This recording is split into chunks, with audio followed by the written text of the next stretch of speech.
इसमें 19 श्लोक हैं। जिसको काम ज्यादा सताता हो ना भैया, कुछ लोग वृद्धावस्था में चले गए हैं, लेकिन अपने को जवान बनाने के लिए पूरा पावर लगा दिए है ना। मरने के लिए कोई तैयारी नहीं है, मरने की तैयारी नहीं है। और हमारा धर्मशास्त्र कहता है कि रोज मरने की तैयारी करनी चाहिए। शाम को जब हम सोते हैं तो वो सोना सोना नहीं है प्यारे, पता नहीं अगला सवेरा हो कि ना हो। बोले सोते भैया सोते ही रह गए। नित्य प्रति मृत्यु की तैयारी करनी चाहिए। और अपनी शयन कक्ष में जाकर जब आप सैया पर लेटे तो ये भाव करना चाहिए कि अभी इस शरीर से परम चैतन्य चला जाए तो ये सैया मृत सैया में परिवर्तित हो जाएगी। सोना ही मरना है प्यारे। सोने के बाद कुछ याद रहता है क्या? बोलो। बस इतना याद रहता है कि आज हम सोए हैं, सुबह होगी। सोने मरने में कोई अंतर नहीं है। और मरने में याद नहीं रहता कि सुबह होगी कि शाम होगी, मरना दोनों है।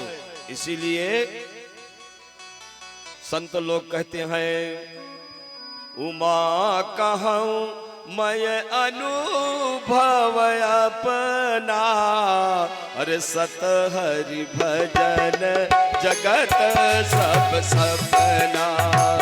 सत हरि भजन जगत सब सपना। उमा कहूं मैं, उमा कहूं मैं अनुभव अपना, सत हरि भजन जगत सब सपना। सत हरि भजन जगत सब सपना। आहा, गोपियों ने विरह में कातर होकर के गीत गाया, 19 श्लोकों में गाया और भगवान के पावन गुणानुवाद को गाया। गोपियां कह रही है प्रभु कि आपका जो ये कथामृत है, तब कथामृतम तप्त जीवनम, तप्ता नाम जीवनम तप्त जीवनम। जो अपने जीवन में बेचारे बहुत तपे तपाए हैं, बड़े परेशान हैं, अगर आपके कथामृत का पान करें तो कभी भी ईडितम कलमसापहम। ऐसा कवियों ने, विद्वानों ने कहा है, शास्त्रों ने कहा है कि प्रभु आपका जो कथामृत है सारे कलमसों को धो देता है। श्रवण मंगलम श्रीमदाततम, श्रवण मंगलम। श्रवण शब्द के यहाँ दो अर्थ हैं प्यारे। श्रवण माने कान भी होता है, श्रवण माने सुनना भी होता है ना। श्रवण रंध्र वही उर जब आए। कानों के लिए अगर कोई मंगलचारी चीज दुनिया में है तो केवल भगवान की कथा है। जिसने अपने जीवन में, अपने कानों में कथा रूपी अमृत को नहीं डाला, जिन हरि कथा अरे सुनी नहीं काना, बोले श्रवण रंध्र यही भवन समाना। श्रवण रंध्र यही भवन समाना। श्रवण रंध्र यही भवन समाना। श्रवण रंध्र यही भवन समाना। श्रवण रंध्र यही भवन समाना। श्रवण मंगलम श्रीमदाततम। जिनको श्रीमद हो गया है जीवन में, भुवि गृह्णन्ति ते भूरिदा जनाः। बड़े ही बड़भागी हैं प्रभु जो आपकी कथा का श्रवण करते हैं। गोपियों ने भगवान की बड़ी पावन स्तुति गाई है प्यारे। और मेरी गारंटी है इस बात की कि कैप्सूल टिकिया टैबलेट खाना छोड़ दो। बोलो सच्चिदानंद भगवान की जय। अगर कामदेव ज्यादा परेशान कर रहे हैं, 50 वर्ष तक ही पांडे जी गृहस्थ आश्रम में देह गेह का संबंध रखना चाहिए। वैसे तो हमारा धर्मशास्त्र कहता है, अब कथा के क्रम में बोल दे रहा हूं, 40 वर्ष के बाद धीरे धीरे ब्रह्मचर्य धारण करना चाहिए। 40 वर्ष तक छूट दी गई है, बस 40 वर्ष तक युवा रहता है व्यक्ति। 40 वर्ष तक मौज मस्ती करो, लेकिन 40 वर्ष के बाद धीरे धीरे धीरे धीरे, एक बार की नहीं हो पाएगा, धीरे धीरे धीरे धीरे धीरे धीरे अपने आप को संयमित करते जाओ। और ज्यों ही 50 वर्ष पूरा हो जाए, 51 वर्ष लग जाए, 51वां पत्नी के साथ रहो, लेकिन जैसे गोपी कृष्ण के साथ रहती है। बोलो सच्चिदानंद भगवान की जय। ऐसे रहो, देह गेह का संबंध ना हो, देह गेह के संबंधों से दूर रह के प्रेम और बढ़ाओ, दोनों लोग मिलकर के बहुत प्रेमी बन जाओ एक दूसरे के। लेकिन देह गेह का संबंध धीरे धीरे खत्म करो, नहीं तुम क्या भजन करोगे ना। सब कुछ गंवा के होश में आए तो क्या किया। इसलिए गोपियां कह रही हैं, प्रभु हम आपकी शरण में आई हैं। प्रहसितम प्रिय प्रेम वीक्षणम विहरणं च ते ध्यान मंगलम। प्रभु आपकी वो प्रेम भरी चितवन, आपकी वो हंसी, हे प्रभु हमारे मन को व्यामोहित कर दिया है। आपकी वो दिव्य लीला का हम कथन और गान करते हैं। प्रभु हम आपको बार बार प्रणाम करते हैं। प्रणत कामदम, कामदम कामम ददाती थी कामदह तम कामदम, जो समस्त कामनाओं की पूर्ति करने वाले हैं। हे प्रभु हम आपकी शरण में आए हैं। सुरत वर्धनम शोकनाशनम, आपका स्वरूप प्रभु, आपका चिंतन। सुरत वर्धनम, सुष्टु रति सुरति, एक ऐसी रति पैदा करता है आपका चिंतन। माई जब गोपाल का पूजन आप लोग करती हैं तो गोपाल के सामने बैठ करके यही गीत गाया करो जो हम लोग गाते हैं। मैंने बिंदिया लगाई रे कृष्ण नाम की। अब भाव में भर कर गाओ, ऐसे ऊपर से नहीं, अंदर से गाओ इस गीत को।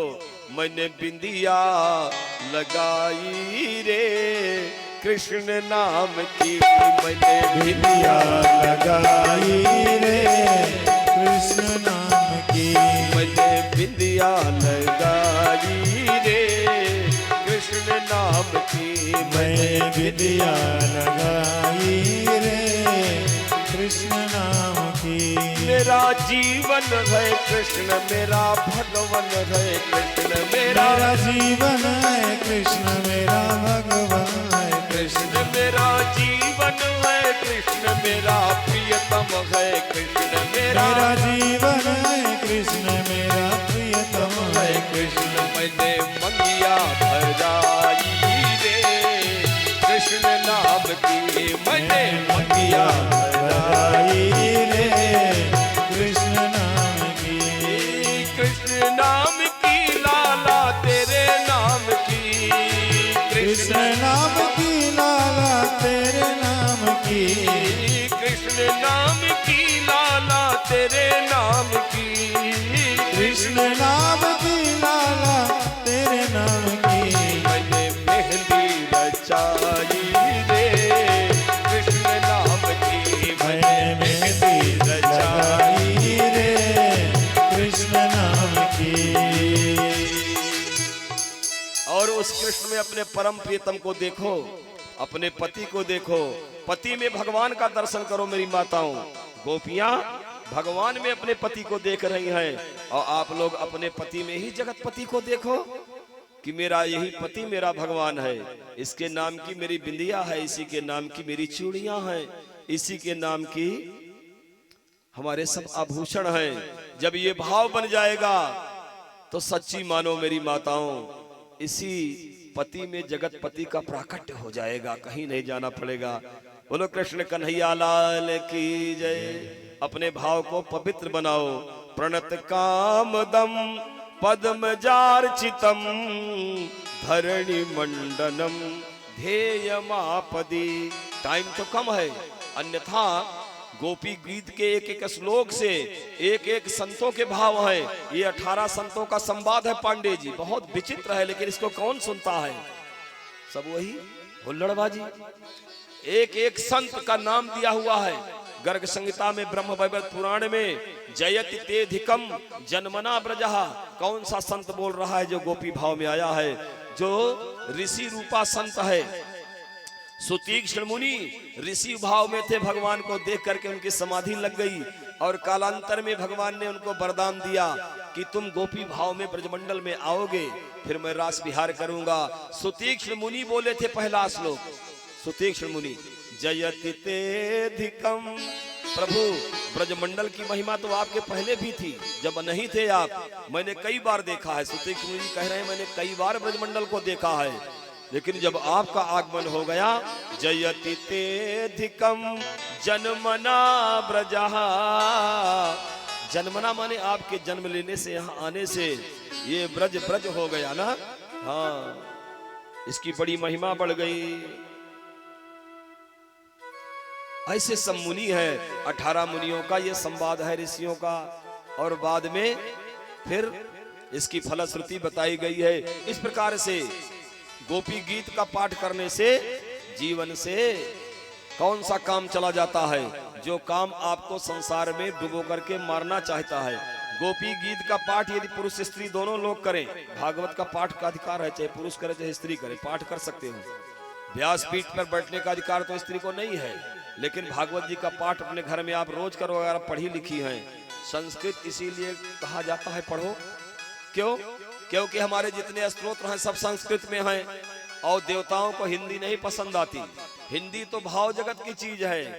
देवता को अगर प्रसन्न करना है तो संस्कृत का वाचन करना पड़ेगा, नहीं तो हिंदी में स्तोत्र ना लिख दिए जाएं। अब आजकल पांडे जी बड़ी विडंबना है हो, ये पंडित लोग जो पूजा करवाते हैं हमारे आचार्य तो हिंदी नहीं बोलते। नहीं, अब तो भैया हिंदी में पूजा होने लगी ना। क्यों भाई? ढोल बजा के मजीरा जजमान को रिझा रहे हैं। हमने कई बार इस पर कमेंट किया, हमने कहा नाश कर रहे हो धर्मशास्त्रों का। तुम 8 अध्याय रुद्री के नहीं पढ़ सकते हो, तुम थोड़ा सा कौमुदी नहीं पढ़ सकते हो, व्याकरण का अध्ययन नहीं कर सकते हो, कुछ पढ़ नहीं सकते। बस खड़ी तिलक लगाई, त्रिपुंड लगाया, लाल पीला पहन लिया, हमहू पंडित हैं, हमहू कर्मकांड करवाते हैं। नाश कर रहे हो अपना भी और यजमान का भी। तो भगवान को देखो, भगवान के लिए चाहे तुम हिंदी बोलो, चाहे तुम फारसी बोलो, जो कुछ भी बोलो, भगवान सारी भाषाओं को समझते हैं, तुम्हारी सुन लेंगे। लेकिन देवता नहीं समझते। देवता की कोटि और भगवान की कोटि अलग अलग है प्यारे। देवता परम स्वार्थी है और भगवान परम परमार्थी हैं। बोलो कृष्ण कन्हैया लाल की जय। राम ब्रह्म परमार्थ रूपा। भगवान परम परमार्थी है और देवता परम स्वार्थी है। इंद्र के लिए आहुति दे रहे हो, एक दिन ना दो, अगर इंद्राय स्वाहा ना बोलो 2-3 दिन, बस वो बिगड़ जाएगा, फिर तुम्हारे घर में उत्पात होना शुरू। और हे इंद्र, हम तुमको स्वाहा कर रहे हैं ऐसा बोलोगे तो उसे कुछ नहीं मिलेगा। जब तक इंद्र का मंत्र नहीं पढ़ोगे, इंद्राय स्वाहा, तब तक इंद्र नहीं पाएगा। और इंद्राय स्वाहा करने के लिए संस्कृत पढ़नी पड़ेगी। इसलिए संस्कृत भाषा बहुत आवश्यक है मेरे भारतवासियों। सभी माताओं को चाहिए कम से कम कक्षा 10 तक जरूर संस्कृत का अध्ययन करें, स्तोत्रों का पाठ करें, माताएं भी करें। अगर हमारी माँ और हमारे भाई लोग सभी संस्कृत के अभ्यास के साथ गोपी गीत का पाठ करेंगे तो उनके घर में भगवान की बड़ी कृपा हो जाएगी। कालांतर में गोपियां जब बहुत विह्वल हो जाती हैं तो राधिका जी का प्राकट्य हो जाता है। बोलो सांवरिया सरकार की जय। राधा जी प्रकट हो गई। बोले सांवरे, काहे तड़पा रहे हो अपने इन भक्तों को? ये जन्मांतर के प्रेमी हैं, आपसे मिलने आए हैं प्रभु, इनको दर्शन दो। आहा, राधा जी के कहने पर भगवान पुनः रास मंडल में प्रकट हो गए। बोलो रास बिहारी भगवान की जय। अब जब भगवान को दोबारा गोपियों ने देखा तो भगवान को पकड़कर गोपियां रोना शुरू कर दिया। भगवान उस समय कई रूप बना लिए, अभी नहीं बनाए थे, कई रूप बनाए। 2 बार रास हुआ है प्यारे। एक बार तो भगवान ने अंतर्धान होकर के सबको ठीक ठाक किया। दोबारा जब उनका अभिमान चला गया, दोबारा जब गोपियां आई तो फिर उनके अंदर अभिमान नहीं रहा। भगवान को देखते ही प्रेमाश्रु निकल पड़े और जितनी गोपी उतने कृष्ण हो गए। सबके साथ भगवान अभिसार कर रहे हैं, अपने उन जन्मांतर के संतों को आनंद रस प्रदान कर रहे हैं। अर्थात अहंकार जनित जीव ब्रह्म को नहीं धारण कर सकता। रासलीला ब्रह्म और जीव की विशुद्ध परिणति है। रासलीला कोई वैषयिक लीला नहीं है। बोलो रास बिहारी भगवान की जय। इस प्रकार से ये रास सज्जनों 6 महीने तक चला। हमने तो संक्षेप में वर्णन किया और आज थोड़ा सा टाइम मिल गया, अन्यथा कथा सत्र में कभी समय नहीं मिलता। इस वर्णन को सुन करके महाराज परीक्षित के अंदर भ्रम हो गया। परीक्षित ने स्वामी शुकाचार्य से पूछ लिया कि गुरुदेव ये बताओ कि भगवान क्यों आते हैं धराधाम पर धर्म की स्थापना करने के लिए, और इन पराई स्त्रियों के साथ ये अभिमर्शन कर रहे हैं, इनका चुंबन कर रहे हैं। उसी समय स्वामी शकाचार्य परीक्षित को डांट देते हैं, बोले राजन, ये पशु बुद्धि तेरे अंदर कहां से आ गई? तेरा मोक्ष होने वाला है कल, एक दिन और शेष बचा है। ऐसे उल्टे सीधे प्रश्न कर रहा है। स्वामी शुकाचार्य बोले, धर्म व्यतिक्रमो दृष्ट ईश्वराणांच साहसम तेजीयसान्न दोषाय वहने सर्वभुजो यथा। अरे राजन, गोपियां कोई साधारण गोपी नहीं थी, मैंने वर्णन किया। भगवान यदि कहीं धर्म का अतिक्रमण करते दिखाई पड़े तो उस धर्म में धर्म की स्थापना का रहस्य छिपा रहता है। इसलिए राजन, तुम क्षमा मांगो उस परमात्मा से, तुमने रास बिहारी के ऊपर शंका करी। आहा, परीक्षित का अज्ञान चला गया, चरणों में गिर करके क्षमा प्रार्थना करी। इस प्रकार से भगवान 6 महीने तक रास किए और अपने उन संतों को आनंदित किया। अरे कृष्ण, तेरे नाम पे कुर्बान हो रही, सूरत को तेरी देख परेशान हो रही। कृष्ण तेरे नाम पे कुर्बान हो रही, सूरत को तेरे देख परेशान हो रही। कृष्ण तेरे नाम पे कुर्बान हो रही, सूरत को तेरी देख परेशान हो रही। कृष्ण तेरे नाम पे कुर्बान हो रही, सूरत को तेरी देख परेशान हो रही।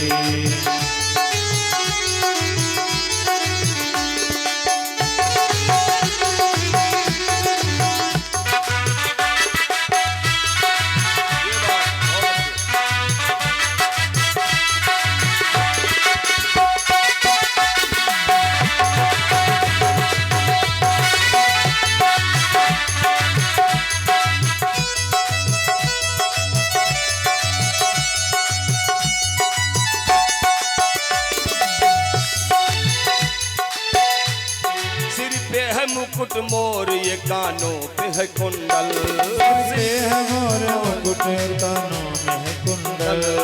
सिर पे है मुकुट मोर ये कानों पे है कुंडल, सिर पे मुकुट मोर ये कानों में है कुंडल। वो अधर बांसुरी की, वो अधर बांसुरी की मधुर तान हो रही, मधुर तान हो रही। सूरत को तेरी देख परेशान हो रही। अधर बांसुरी की मधुर तान हो रही, मधुर तान हो रही। सूरत को तेरी देख परेशान हो रही। कृष्ण तेरे नाम पे कुर्बान हो रही, कुर्बान हो रही। सूरत को तेरी देख परेशान हो रही।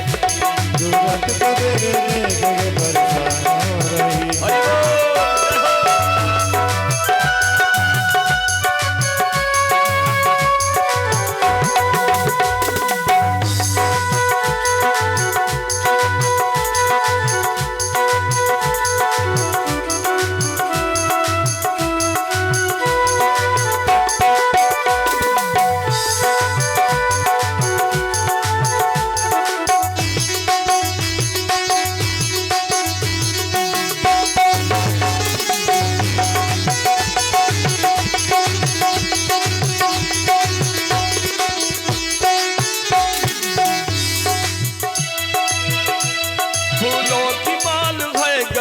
तिलक भाल है, फूलों की माल है गले में तिलक भाल है। फूलों की माल है गले में तिलक भाल है।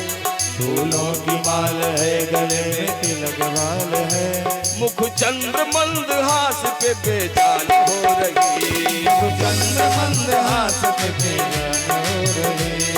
कृष्ण तेरे नाम पे कुर्बान हो रही, कृष्ण तेरे नाम पे कुर्बान हो रही, कुर्बान हो रही, कुर्बान हो रही। सूरत को तेरी देख परेशान हो रही, सूरत को तेरी देख परेशान हो रही।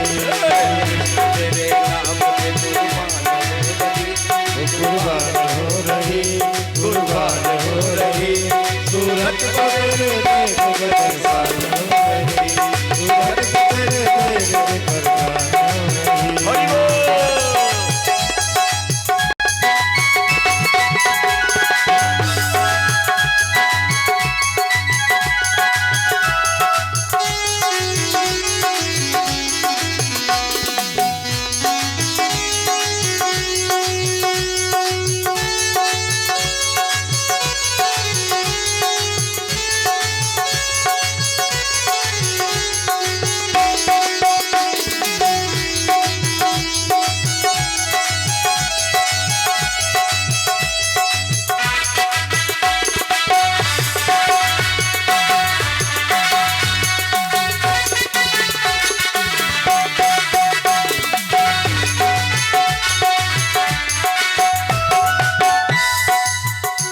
खान पान की सुध न लोक लाज है, खान पान की सुध न लोक लाज है, खान पान की सुधि न लोक लाज है, खान पान की सुध न लोक लाज है। तेरे दीदार के लिए हैरान हो रही, हैरान हो रही, सूरत को तेरी देख परेशान हो रही, सूरत को तेरी देख के परेशान हो रही, कृष्ण तेरे नाम पे कुर्बान हो रही, ओ कुर्बान हो रही, कुर्बान हो रही, सूरत को तेरी देख के परेशान हो रही, सूरत को तेरी देख के परेशान हो रही, सूरत को तेरी देख के परेशान हो रही, कृष्ण तेरे नाम पे कुर्बान हो रही, कुर्बान हो रही, कुर्बान हो रही, सूरत को तेरी देख के परेशान हो रही,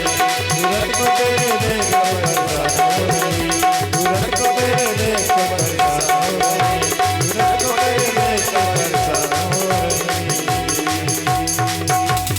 बोलो कृष्ण कन्हैया लाल की जय हो। एक बार नंद बाबा आदि गोपों ने शिवरात्रि के अवसर पर बड़ी उत्सुकता के साथ गाड़ियों पर सवार होकर अंबिका वन की यात्रा किया राजन, और वहां सरस्वती नदी में स्नान किया। वहां उन्होंने अंबिका वन में एक बड़े भारी अजगर को देखा। अजगर अजगर रहता था, और वो अजगर उस दिन भूखा भी बहुत था। उधर आ गया जिधर नंद बाबा आदि आए हुए थे। सोए हुए नंद बाबा को उस अजगर ने पकड़ लिया। अरे बाबा चिल्लाने लगे, बेटा कृष्ण कृष्ण दौड़ो दौड़ो, देखो बेटा मुझे अजगर निकल रहा है, निकल रहा है, हम तुम्हारी शरण में आए हैं। बाबा अपने बेटे को पुकार रहे हैं, बेटा मुझे बचा लो, हम तुम्हारी शरण में आए हैं। ज्यों ही शरण शब्द शरणागत वत्सल भगवान को सुनाई पड़ा, जब जीव कह देता है प्रभु के श्री चरणों में शरणागतोस्मि नाथ, मैं आपकी शरण में हूँ, तो भगवान तो शरणागत वत्सल है ना, शरण्य है, शरण्यम शरण देने वाले हैं। तुरंत भगवान प्रकट हो जाते हैं। आहा, और इस प्रकार से गोप वहां आ गए और लकड़ी लेकर के उस अजगर को मारने लगे, किंतु वो मरा नहीं। और कृष्ण वहां पहुंचकर एक लत्ती उस अजगर को मारी, केवल एक लत्ती अजगर को छू लिया, और भगवान का स्पर्श होते ही उस अजगर के जितने अशुभ कर्म थे सब खत्म हो गए। वो अजगर अपना शरीर छोड़ करके विद्याधरार्चित सर्वांग सुंदर रूपवान बन गया। आहा, ओहो, अजगर के रूप में एक पुरुष बन गया, उसका नाम था विद्याधर गंधर्व, और भगवान ने उसका उद्धार कर दिया। इस प्रकार से भगवान ने कालांतर में सुदर्शन और शंखचूड़ का भी उद्धार किया। गोपियों ने युगल गीत गाया, दो दो गोपी हैं और भगवान का युगल गीत सुना रही हैं। कल हमने युगल गीत आपको हल्दी चंदन में सुना दिया था, ये दुरैया से मोरी नजर लगी। इस प्रकार से युगल गीत गोपियों ने गाया। धीरे धीरे धीरे धीरे कंस के भेजे हुए जितने राक्षस थे, अब हम आगे चलते हैं मथुरा, फिर उसके बाद द्वारिकापुरी पहुंच जाएंगे थोड़ी देर में। और कंस के जितने भेजे हुए राक्षस हैं भगवान ने सबका संहार कर दिया। जब अरिष्टासुर का वध हो गया तो नारद जी पहुंच गए, सूचना प्रसारण मंत्री। बोलो नारद भगवान की जय। नारद जी पहुंचे मथुरा। कंस से बोले, भोजराज ठीक ठाक तो है? आजकल राक्षसों की संख्या मथुरा में बहुत कम दिखाई पड़ रही है। अरे कहाँ गया वो सुदर्शन, कहाँ गया अरिष्टासुर, कहाँ गया बकासुर, कहाँ गया अघासुर, कहाँ गए सारे असुर? कंस ने कहा पता नहीं किस बिल में जाते हैं, वापस नहीं आते। नारद ने कहा मैं बताऊं वो बिल कहाँ है? बोले बता दो। बोले वो और कोई बिल नहीं है, नंद का जो लाला है काला काला है और घुंघराली अलकावलियों वाला है, वही तेरे राक्षसों का काला और काला है, वही काला काला है, उसने मार दिया मेरे राक्षसों को। बोले हाँ, और बड़ा बलशाली है, हल्के में मत लेना भोजराज कंस। कंस ने कहा देवर्षि क्या करूं, आप तो हमारी रक्षा करते हैं, हम ऐसा बता दीजिए। नारद जी ने कहा एक काम करो, आप अक्रूर जी को भेज दो ब्रज, और वो किसी बहाने से नंद के दोनों लाला को ले आए यहाँ, और तभी तुम्हारा काम बन सकता है। अरिष्टे निहिते दैते कृष्णेनाद्भुत कर्मणा कंसाया था भगवान नारदो देव दर्शना। आहा, नारद जी ने जब नीति बताई तो इसी बीच केसी और बेमासुर भी पहुंच जाते हैं वृंदावन। भगवान उनका भी उद्धार कर देते हैं। नारद जी ने अपने यहाँ एक बहुत बड़े यज्ञ का अनुष्ठान रखा। धोखेबाज कंस धोखा देना चाहता है दुनिया वालों को, और कोई यज्ञ वहां नहीं है, केवल यज्ञ कर रहा है धर्मध्वजी साक्षात धर्म को पराजित करने के लिए। जब जब हम अपने जीवन में धर्म को पराजित के लिए यज्ञों का सहारा लेते हैं तो तब तब उस राजा का विनाश हो जाता है। कभी कभी लोग ये सोचते हैं कि अमुक धार्मिक को मरवाने के लिए, ये मेरे रास्ते पे आ रहा है ना, इसको मरवाने के लिए हम बगलामुखी जपने वालों को बुलाएंगे। बगलामुखी जपने वालों को बुलाते हैं। बोले भैया हाँ तो बड़े सिद्ध साधक, लेकिन ये बहुत परेशान करते हैं। हम जो कहते हैं वो नहीं करते, मनमानी करते हैं, इसलिए इनको मारो। और बाद में पता चला कि बगलामुखी जपने पंडित जी आए थे, खुद बगला के मुख में समाहित हो गए। बकम अलम मुखम यस्य सा बगला, जिसका मुख बकुले की तरह हो वही तो बगला है। बगलामुखी पंडित जी को खा गई। कंस ऐसा ही करना चाहता है। परमात्मा का एक नाम है धर्म। धर्मो धर्म विदाम प्रभु, भगवान स्वयं धर्म है और धर्म को मरवाना चाहता है। अधार्मिक कंस, अक्रूर जी को बुलाया कंस ने, बोले हमारे यहाँ बहुत बड़ा महोत्सव होने जा रहा है और आप चले जाओ वृंदावन, वहां नंद के दो लाला हैं। हाँ कौन है? बोले श्री कृष्ण और बलराम। नंद बाबा को भी निमंत्रित कर देना, सबरे ब्रजवासियों को निमंत्रित कर देना, मेरे यहाँ आए यज्ञ है। अक्रूर जी समझ गए। अक्रूर जी जानते थे कि भगवान का अवतार ब्रजमंडल में हो गया है। अक्रूर भगवान के चाचा भी हैं। हाँ, वसुदेव जी के भाई हैं अक्रूर जी।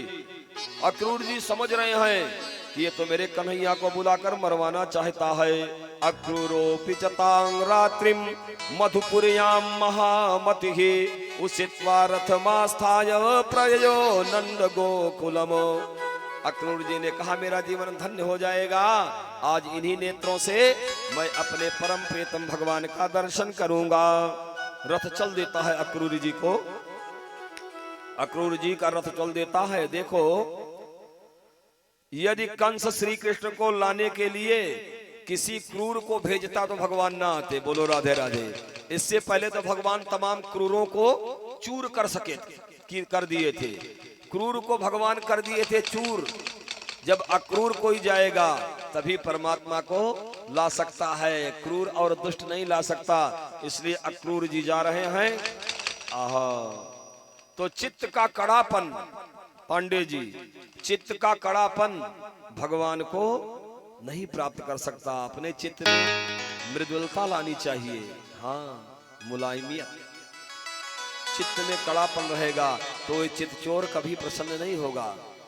बहुत मुलायम बनना पड़ता है। निर्मल मन जन सो मोहि पावा, निर्मल मन जन सो मोहि पावा।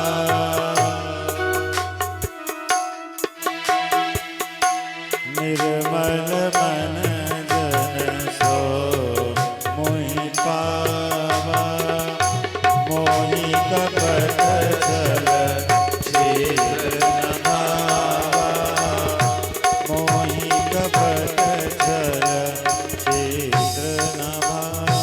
परमात्मा को प्राप्त करने के लिए अक्रूर बनना पड़ेगा। हमारे कहने का मतलब ये है, निर्मल मन जन सो मोहि पावा, अरे मोहि कपट छल छिद्र न भावा, मोहि कपट छल छिद्र न भावा, निर्मल मन जन सो मोहि पावा। हृदय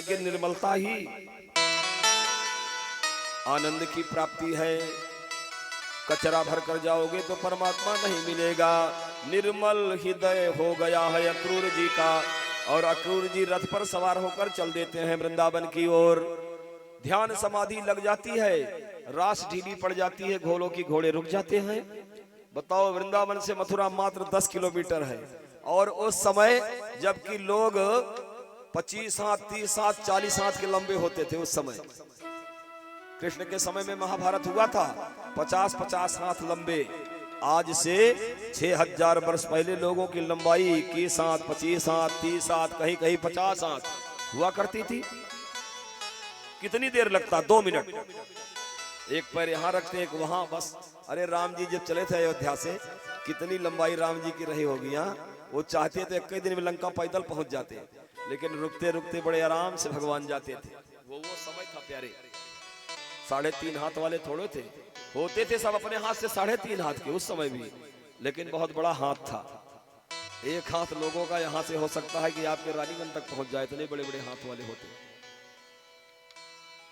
इस प्रकार से अक्रूर जी की ध्यान समाधि लग जाती है, और शाम को गोदोहन काल में वृंदावन पहुंचे। ददर्श कृष्णम रामंचा ब्रजे गोदोहनं गतौ, बोले पीत नीलांबर धरौ सरदम्बुरुहे क्षणौ। एक पीतांबर धारी है, एक नीलांबर धारी है। बलराम जी नीलांबर धारण किए हैं, नीला वस्त्र पहने हैं, और श्याम जी पीतांबर धारण किए हुए हैं, और बड़ी सुंदर जोड़ी है। आहा, किशोरौ श्यामल श्वेतौ, एक गौर वर्ण के हैं, एक कृष्ण वर्ण के हैं। श्रीनिकेतौ बृहद भुजौ, भुजाएं बड़ी लंबी हैं, अजान बाहु हैं।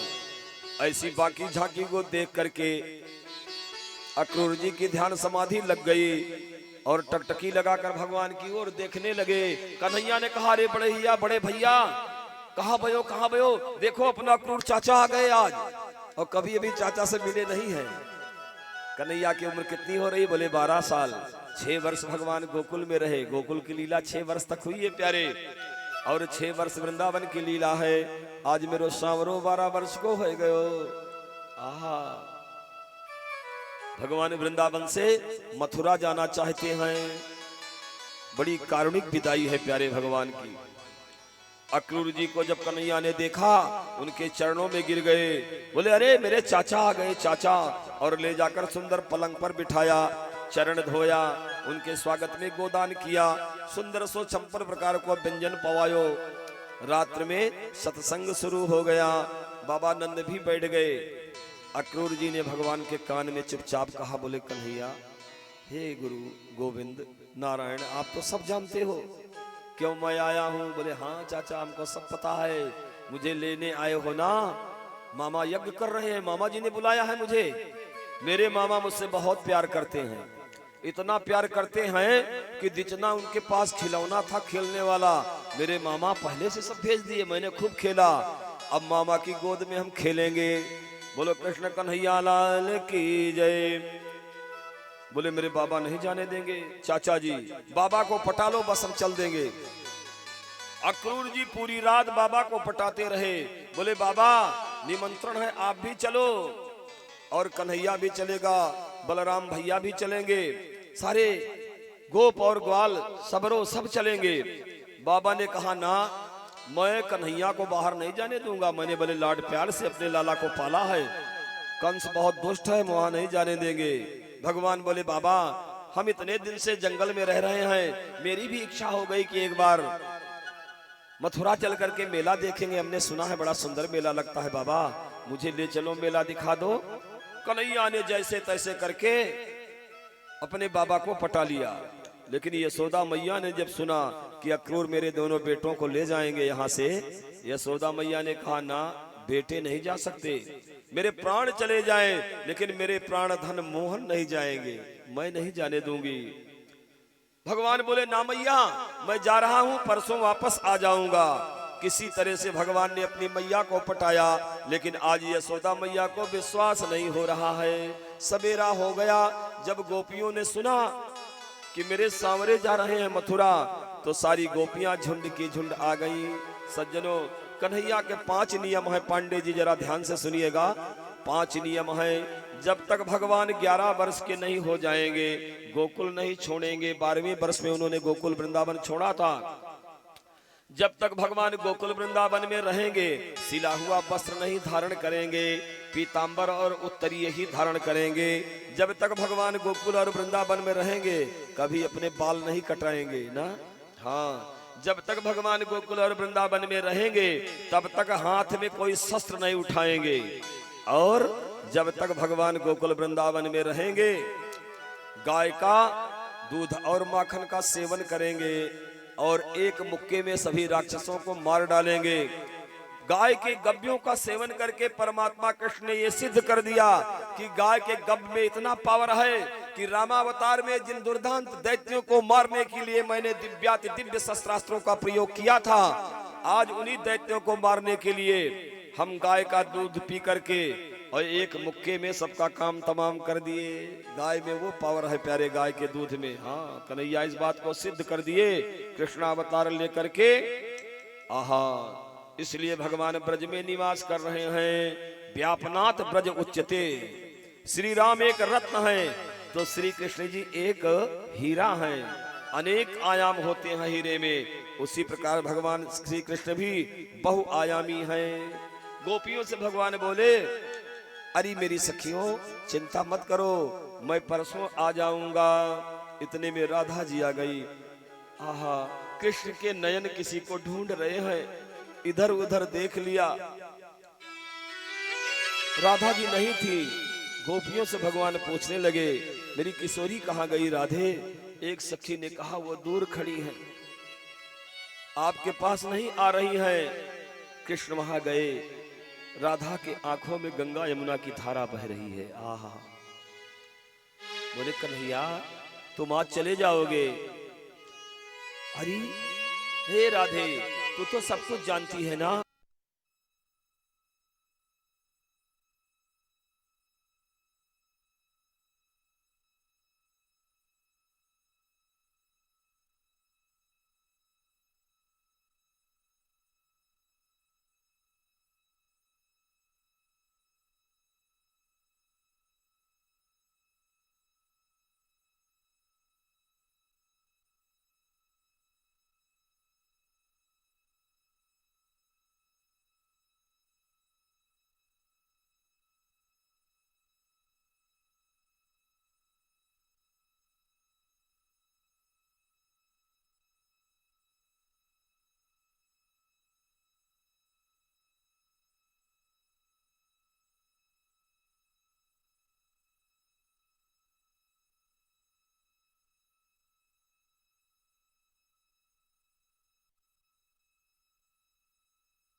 है ना, मैंने तुझे रस्सियों से बांध दिया था।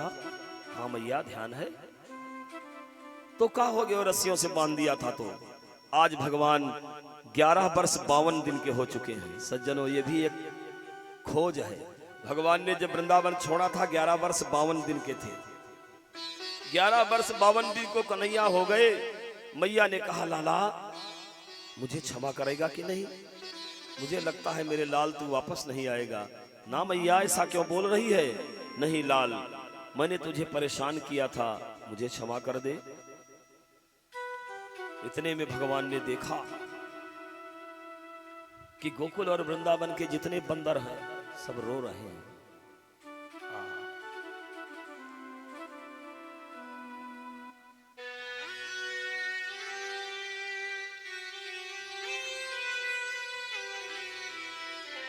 वृक्ष की डालियों पर बैठे हुए बंदर शांत हो गए, कुछ बोल नहीं रहे।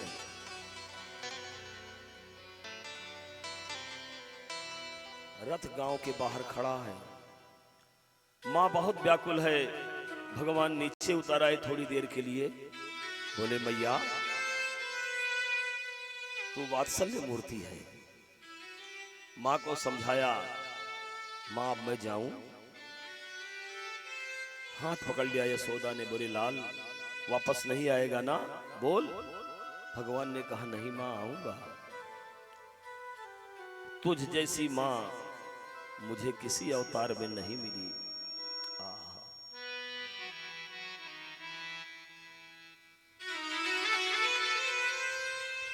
ब्रजवासियों को वियोग व्यथा का दान करके भगवान कृष्ण चले गए मधुबन से घन श्याम चले गए मधुबन से घन श्याम चले गए मधुबन से घन श्याम चले गए मधुबन से घन श्याम।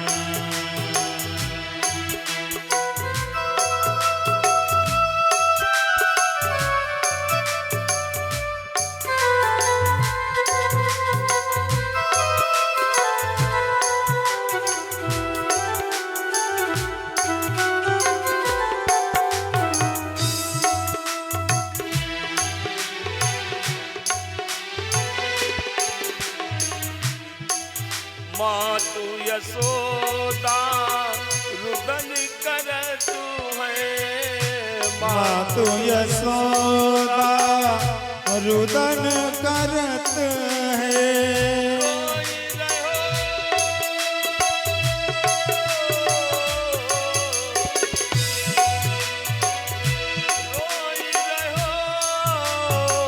सबरो ब्रज धाम चले गए मधुबन से घन श्याम चले गए मधुबन से घन श्याम चले गए।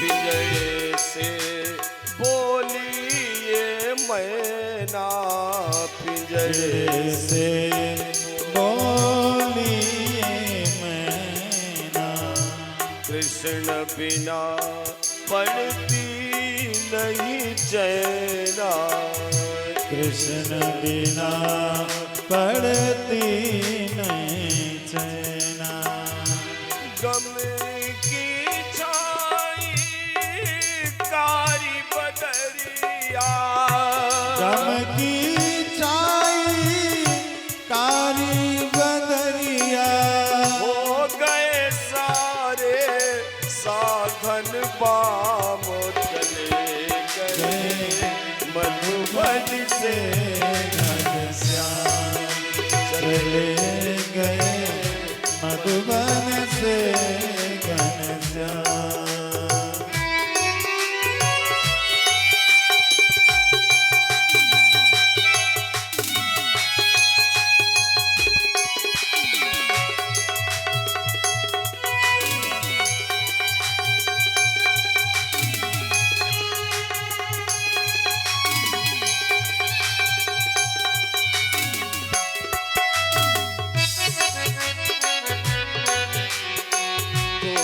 कंस ने भेजो बुलावा दुष्ट कंस ने भेजो बुलावा यहाँ क्रूर क्रूर बनियावा यह क्रूर क्रूर बनियावा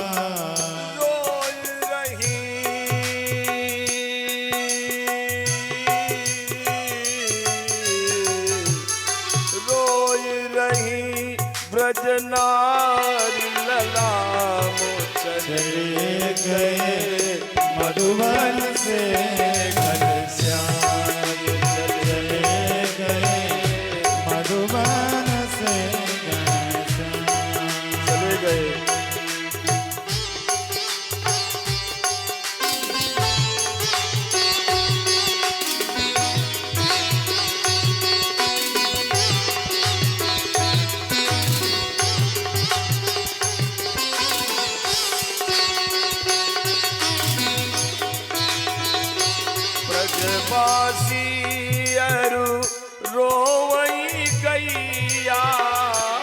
ब्रजवासी रोवई गैया।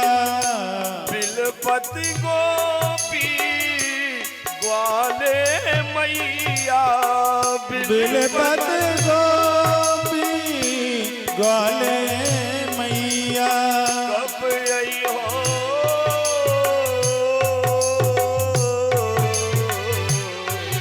कब आई हो मेरे बलराम चले गए मधुबन से घनश्याम, चले गए मधुबन से घनश्याम, चले गए मधुबन से घनश्याम, चले गए मधुबन से घनश्याम। चले गए। भगवान ब्रज को छोड़ करके जाना पड़ता है प्यारे, यही तो उस ब्रह्म की लीला है। तड़प तड़प कर गोपियां रोने लगी। संपूर्ण ब्रजमंडल, वृंदावन और गोकुल करुणा और विरह के सागर में डूब गया। जब तक रथ की ध्वजा दिखाई पड़ रही थी, गोपियां पीछे पीछे दौड़ रही थी। भगवान सांत्वना दे रहे हैं। कुछ दूर के बाद गोपियां वापस आ गई और भगवान रास्ते में यमुना के किनारे गोविंद का रथ रुक जाता है। अक्रूर जी स्नान करने जाते हैं। भगवान कृष्ण और बलराम रथ पर बैठे हुए हैं। अक्रूर जी ने जो ही डुबकी जल में लगाई तो जल के अंदर राम, श्याम और बलराम का उन्हें दर्शन होने लगा। बाहर जब देखा उन्होंने तो रथ पर भगवान बैठे हुए हैं। फिर डुबकी लगाई जमुना जल में, फिर भगवान जल के अंदर दिखाई पड़े। इहा उहा दुई बालक देखा, बोल मति भ्रम मोर की आनी बिसेखा। अक्रूर जी आए, भगवान के चरणों में गिर गए। बोले प्रभु, आपकी माया का कोई पार नहीं पा सकता। हे मायापति, मुझ पर दया करो। भगवान बोले चलो चाचा जल्दी से, मामा ते मिलबे हम जा रहे हैं। जब तक मामा से नहीं मिल जाएंगे तब तक मुझे चैन नहीं है। बड़ी तेजी से रथ दौड़ता हुआ मथुरा पहुंच जाता है और भगवान के जो बाल सखा हैं छोटे छोटे, वो भी पीछे से आ गए। आहा, कंस की चाल देखो, धर्म को बुला रहा है अपने यहां रथ पर बिठा करके। आहा, और भाव क्या है? मरवाने का भाव है, मरवाने का। अक्रूर जी पहुंच गए मथुरा के सिंह द्वार पर, रथ रुक जाता है। अक्रूर जी ने कहा प्रभु आप चलिए मेरे घर, हम आपका स्वागत करेंगे। बोले ना चाचा, आपते हम मिलेंगे लेकिन बाद में मिलेंगे आपसे, अभी तो हम मामा ते मिलवे आए। सोई मामा के पास जल्दी पहुंचा दो। भगवान रथ से नीचे उतर जाते हैं। बाल सखा भगवान के जो उनके ही उम्र के हैं सब साथ में हो लेते हैं। बोले भैया कन्हैया, हम कहाँ जा रहे हैं? बोले मापा मामा ते मिलवे जा रहे हैं। कौन मामा? कहाँ को मामा? अरे बोले मेरो मामा यहाँ को राजा है कंस, भोजराज कंस, वही तो मेरा मामा है। अच्छा, तो हम लोग ये बंचर बनवासी वस्त्रों को पहने हुए कैसे जाएंगे? कन्हैया ने कहा सबरी व्यवस्था हो जाएगी, चिंता मत करो। इतने में भोजराज कंस का धोबी सामने से चला आ रहा था। भगवान ने इशारे से बुला लिया।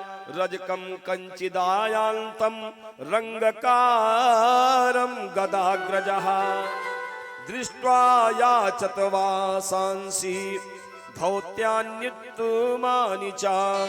धौत्यान्युत्तमानि च, उत्तमानि धौतानि, सुंदर सुंदर धोती और वस्त्रों की याचना किया ब्रजवासियों ने। बलराम भी साथ हैं भगवान के। बोले दाऊ भैया, ये नहीं दे रहा है वस्त्र क्या मेरे साथियों को? बोले नहीं, ये तो नहीं दे रहा है, जरा इसको ध्यान से देखो दाऊ भैया, ये वही धोबी तो नहीं है रामावतार वाला? वही है क्या जिसने मेरी परम प्रियतमा वैदेही को मुझसे दूर करवा दिया था? निर्दोष वैदेही को मैंने जंगल में छोड़ दिया था वाल्मीकि ऋषि के यहाँ, वही है क्या? हाँ बोले भैया वही तो है। ए, वस्त्र दे दे मेरे सखाओं को। नहीं, मैं तुझे पहचान रहा हूँ, दंड मिल जाएगा। धोबी ने कहा ए बंचर, मैं भोजराज कंस का धोबी हूँ, हट जा मेरे रास्ते से। भगवान को क्रोध आया। अरुणाभ लोचन कन्हैया ने एक चांटा जब धोबी को दी तो उसकी मुंडी धड़ से अलग भई और सागर के उस पार गई। धोबी का काम तमाम हो गया। भगवान ने अपने सखाओं से कहा लूट लो वस्त्रों को। और 12 साल के छोटे छोटे सखा भगवान के, भोजराज कंस बहुत बड़ो भैया, जब वह के वस्त्र को भगवान के सखाओं ने धारण कियो और मथुरा की गलियों में चलने लगे राजमार्ग के ऊपर, तो ऐसा लग रहा है कि जैसे झाड़ू लग रहा हो, हैंगर में टंगे हैं सारे कपड़े। बोले लाला याते शोभा ना होए। इतने में भगवान का परम भक्त दर्जी आ गया। दर्जी को भगवान ने आदेश दिया, वस्त्रों को काट छांट करके बढ़िया सुंदर उपयुक्त बना दिया और भगवान के बाल सखाओं ने सुंदर वस्त्रों को धारण किया। दर्जी को भगवान ने वरदान दिया कि इस समय तुम्हारा फायदा नहीं हो रहा है, लेकिन आगे आने वाली जो आपकी पीढ़ियां हैं कलयुग में कपड़ा होगा 300 का, सिलाई हो जाएगी 3000। दर्जी लोग मजा ले रहे हैं। बोले लाला ने कुछ कमी और रह गई। कहा कमी रह गई भैया? बोले हम ठहरे बजवासी, हम लोग माला पहनते हैं और थापक थुआ चंदन लगावे। इतने में भगवान का परम भक्त माली आया। भगवान ने माली से कहा मेरे सखाओं को माला पहनाओ। माली ने सुंदर सुंदर माला सखाओं को पहना दिया। बोले बस लाला ने कुछ कमी और रह गई, हम ठहरे ब्रजवासी थापक थुआ चंदन लगाए। इतने में भगवान ने कहा व्यवस्था हो जाएगी, कहो चिंता कर रहे हो भाई। और देखा तो सामने से 3 जगह से टेढ़ी मेढ़ी एक कुबरी चली आ रही है। भगवान ने पूछ लिया अरे सुंदरी इधर आओ, तुम कौन हो? का तुम बरो रवे तदु हानुले पनम कस्यांगने वा कथय स्वसाधुनः। क्या लिए हो हाथ में? उस सुंदरी ने कहा, कुबड़ी ने, ये अनुलेपन है, अंगराग है, चंदन मिश्रित अंगराग। भोजराज कंस को लगाने ले जा रही हूं, मैं उनकी दासी हूं। भगवान ने कहा मुझसे मिलने के बाद दास्ता खत्म हो जाती है। भगवान कुबड़ी से कह रहे हैं कि तुम उनसे मिल जाओ, तुम्हारी दास्ता खत्म। और भगवान ने जब अपना कटाक्ष दिया, नेत्र कटाक्ष, नयन कटाक्ष, नयनों की कटारी मारी कुबरी के ऊपर, तो कुबरी अपलक नेत्रों से भगवान को देखने लगी, पागल हो गई। बोले अगर तुम कहो तो ये अंगराग मैं तुम्हें लगा दूं। भगवान ने कहा मुझे नहीं, मेरे सखाओं को पहले लगाओ। सबको लगा दिया अंगराग। बोले आपको भी लगाऊंगी। भगवान ने कहा मुझे मत लगाना, अभी मैं यहाँ अंगराग लगवाने नहीं आया हूँ। पहले हम अपने मामा से मिलेंगे, बाद में सारे राग लगेंगे। अभी हम बिल्कुल वैरागी हैं, ये राग उधरे रखो। भगवान ने अपने बाल सखाओं को थापक थुआ चंदन लगवा दियो। बलराम जी की ओर बढ़ी। बलराम जी ने कहा ना ना ना, हम दोनों एक ही हैं, एक ही बिरादरी के हैं, हम तुमसे नहीं लगवाएंगे, मेरे सखाओं को लगाओ। बलराम जी ने कहा लगवा तो लिया, इसको कुछ प्रसादी मिलेगी, लेकिन ये वृंदावन नहीं है लाला, समझ लियो। कन्हैया बोले अरे बड़े भैया, दाऊ भैया, काहे परेशान हो रहे हो, मैं सब समझता हूँ। भगवान ने वह कुबड़ी पर कृपा करने के लिए जो जन्मांतर की कौन थी, रावण की बहन, बोलो सच्चिदानंद भगवान की जय। शूर्पणखा रावण कय बहिनी, वही जन्मांतर में कुब्जा हुई थी, मैंने कथा बताई थी आपको। इस प्रकार से भगवान पहचान गए। बोले भाई उस बार भी मिलना चाहती थी, बेचारी नहीं मिल पाई। इस बार तो हमने मिलने के लिए अवतार ले लिया है, रजिस्टर्ड है मिलने के लिए, इसलिए जरूर मिलेंगे। भगवान गए और अपने अंगूठे से वह कुबड़ी के पैर को दबायो, थोड़ी में हाथ लगायो, जो धटका झटका दई, 3 जगह से टेढ़ी मेढ़ी कुबड़ी सर्वांग सुंदर हो गई। बोलो कृष्ण कन्हैया लाल की जय हो। और भगवान के स्पर्श से प्रमदा हो गई, मंत्र मुग्ध। बोली कन्हैया मेरे घर चलोगे क्या? बोले नहीं अभी नहीं जाऊंगा, बाद में आऊंगा। मामा ते मिलने जा रहे हैं। भगवान आगे बढ़ गए, अब हमें भी आगे बढ़ना चाहिए, रुक्मिणी मंगल में पहुंचना है। भगवान आगे बढ़ गए भैया। आगे गए तो उन्हें वो धनुष यज्ञ नजर आई, जहां कंस, भोजराज कंस का धनुष रखा था, जिसका नाम है अजगौ। भगवान भोलेनाथ ने कंस को वरदान दिया था, हे भोजराज इस धनुष को जो तोड़ेगा वही तुझे मरोड़ेगा। बलदाऊ को इशारे में कन्हैया ने बुलाया। बोले भैया चलो इसको पहले तोड़ देते हैं, फिर आगे मामा से मिल लेंगे। भगवान गए। बोले भाई हम भी देखना चाहते हैं इस धनुष को। प्रहरी खड़े हैं सब वहां हजारों की संख्या में। बाहर चलो, धनुष नहीं छू सकते हो। अरे बोले हम तो ब्रजवासी ठहरे भैया, मेला देखने आए, थोड़ा सा देख लेने दो। सैनिकों ने कहा अच्छा अच्छा देख लेने दो, देख लेने दो, कोई बात नहीं, ये छोटे छोटे बच्चे क्या करेंगे। भगवान पहुंचे, बोले भैया थोड़ा छू लूं क्या इस धनुष को? छूना नहीं। अरे भैया छू लेने दो ना, थोड़ा सा अच्छा लिख रहा है। एक सैनिक ने कहा भाई छू लेने दो, छोटे बच्चे हैं, कोई बात नहीं है, छू लो छू लो। और भगवान ने जो ही धनुष को छुआ, धनुष अपने आप टूट गया। बोलो कृष्ण कन्हैया लाल की जय। अरे प्रलय मच गया, भैया पकड़ो पकड़ो, दौड़ो दौड़ो। बोले दुष्टों हमें पकड़ सकते हो? आगे भगवान गए, वीर रस का आश्रय ले लिया, परम वीरनी शक्ति का आवाहन किया। कुबलिया पीड़ हाथी सामने खड़ा है, महावत सहित हाथी को भगवान ने परास्त कर दिया। हाथी का दांत उखाड़ करके एक दंत ले लिए बलवंत बलराम जी, और दूसरा दांत ले लिए कन्हैया। पीट पीट करके दांत से हाथी और महावत दोनों को मार डाला।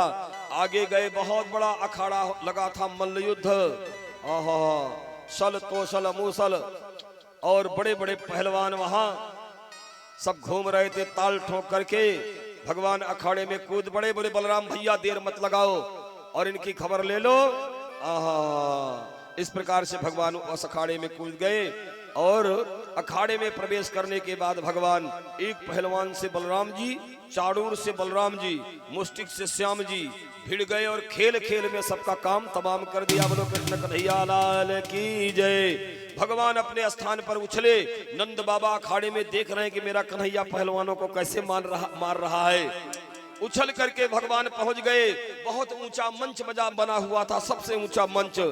सिंहासन पर भोजराज कंस विराजमान है। उसने देखा कि नंद का ये लाला जो है काला काला प्रलय मचाने वाला, मेरे सारे साथियों को मार दिया, क्या मुझे ही मारेगा क्या? इतने में भगवान उछले, बोले हाँ मामा आ रहा हूँ, और उछल करके कंस के ऊपर चले गए। कंस से और ऊपर भगवान पहुंच गए।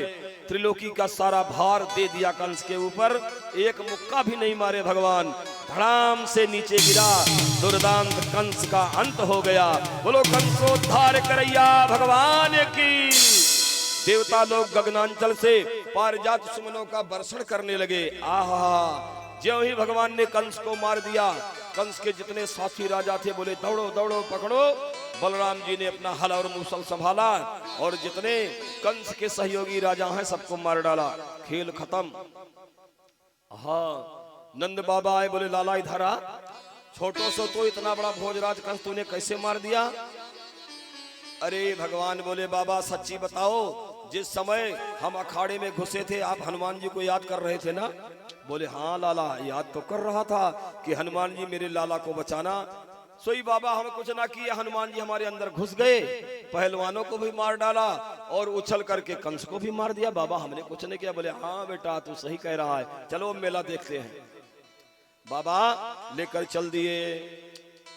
आहा, अब बाबा सीधा जा रहे हैं कहां? जहां वसुदेव जी निवास कर रहे हैं। वसुदेव जी को पता है, वसुदेव और देवकी को कंस ने सुदृढ़ कारागार में डाल दिया था, मारने जा रहा था, लेकिन नारद जी ने रोक दिया था। इन्हें मारने से क्या लाभ? पहुंच गए भगवान देवकी के सामने। देवकी मैया ने पहली बार अपने लाला को देखा आज, बलदाऊ और कृष्ण को 12 वर्ष के बाद, क्योंकि जन्म होते ही दोनों गोकुल चले गए थे। बड़ी देर तक मैया अपलक नेत्रों से गए बलराम और श्याम को देखती रही और देखते देखते प्रेमातिरेक हो गया। देवकी माँ के नेत्रों से झरझर झरझर झरझर करके अश्रु प्रपात चलने लगे। सिंचंता वस्रुधारा भी स्नेह पासेन चावृतौ न किंचित बूचतु राजन, न किंचित बूचतु राजन बाष्पकंठौ विमोहितौ। मैया सोचने लगी कि आज मेरे लाला छोटे छोटे होते तो मैं इनको अपना दूध पिलाती। भगवान ने बलराम जी की ओर इशारा किया, बोले बड़े भैया बड़े भैया। मैया चाहती है कि हम लोग छोटे छोटे बच्चे बन जाएं और इससे बाल सुख का आनंद दे दिया जाए, बाल लीला का। बलराम ने कहा तथास्तु कन्हैया जो तेरी इच्छा। भगवान ने अपनी योग माया का आश्रय लिया। आहा, छोटे से बच्चे भगवान बन गए। दाहिने स्तन में लग गए बलराम जी, बाएं में लग गए श्याम जी। अपनी माया से व्यामोहित कर दिया वसुदेव जी बाबा सबको। कोई देख नहीं पा रहे, केवल मैया देख रही है। और लग गए स्तन में।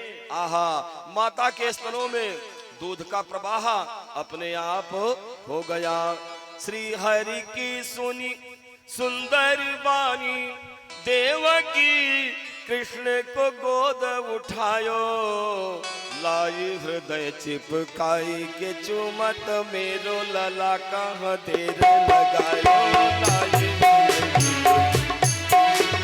मेरो लला कहाँ देर लगायो। प्रेम पास बंध कर जननी के, प्रेम पास बंद कर जननी के, असुवन सो अभिषेक करावत, प्रेम भयो धरते पयनिक से, कान्हा को वो दूध पियावत, प्रेम भयो धरते पयनिक से, कान्हा को वो दूध पियावत।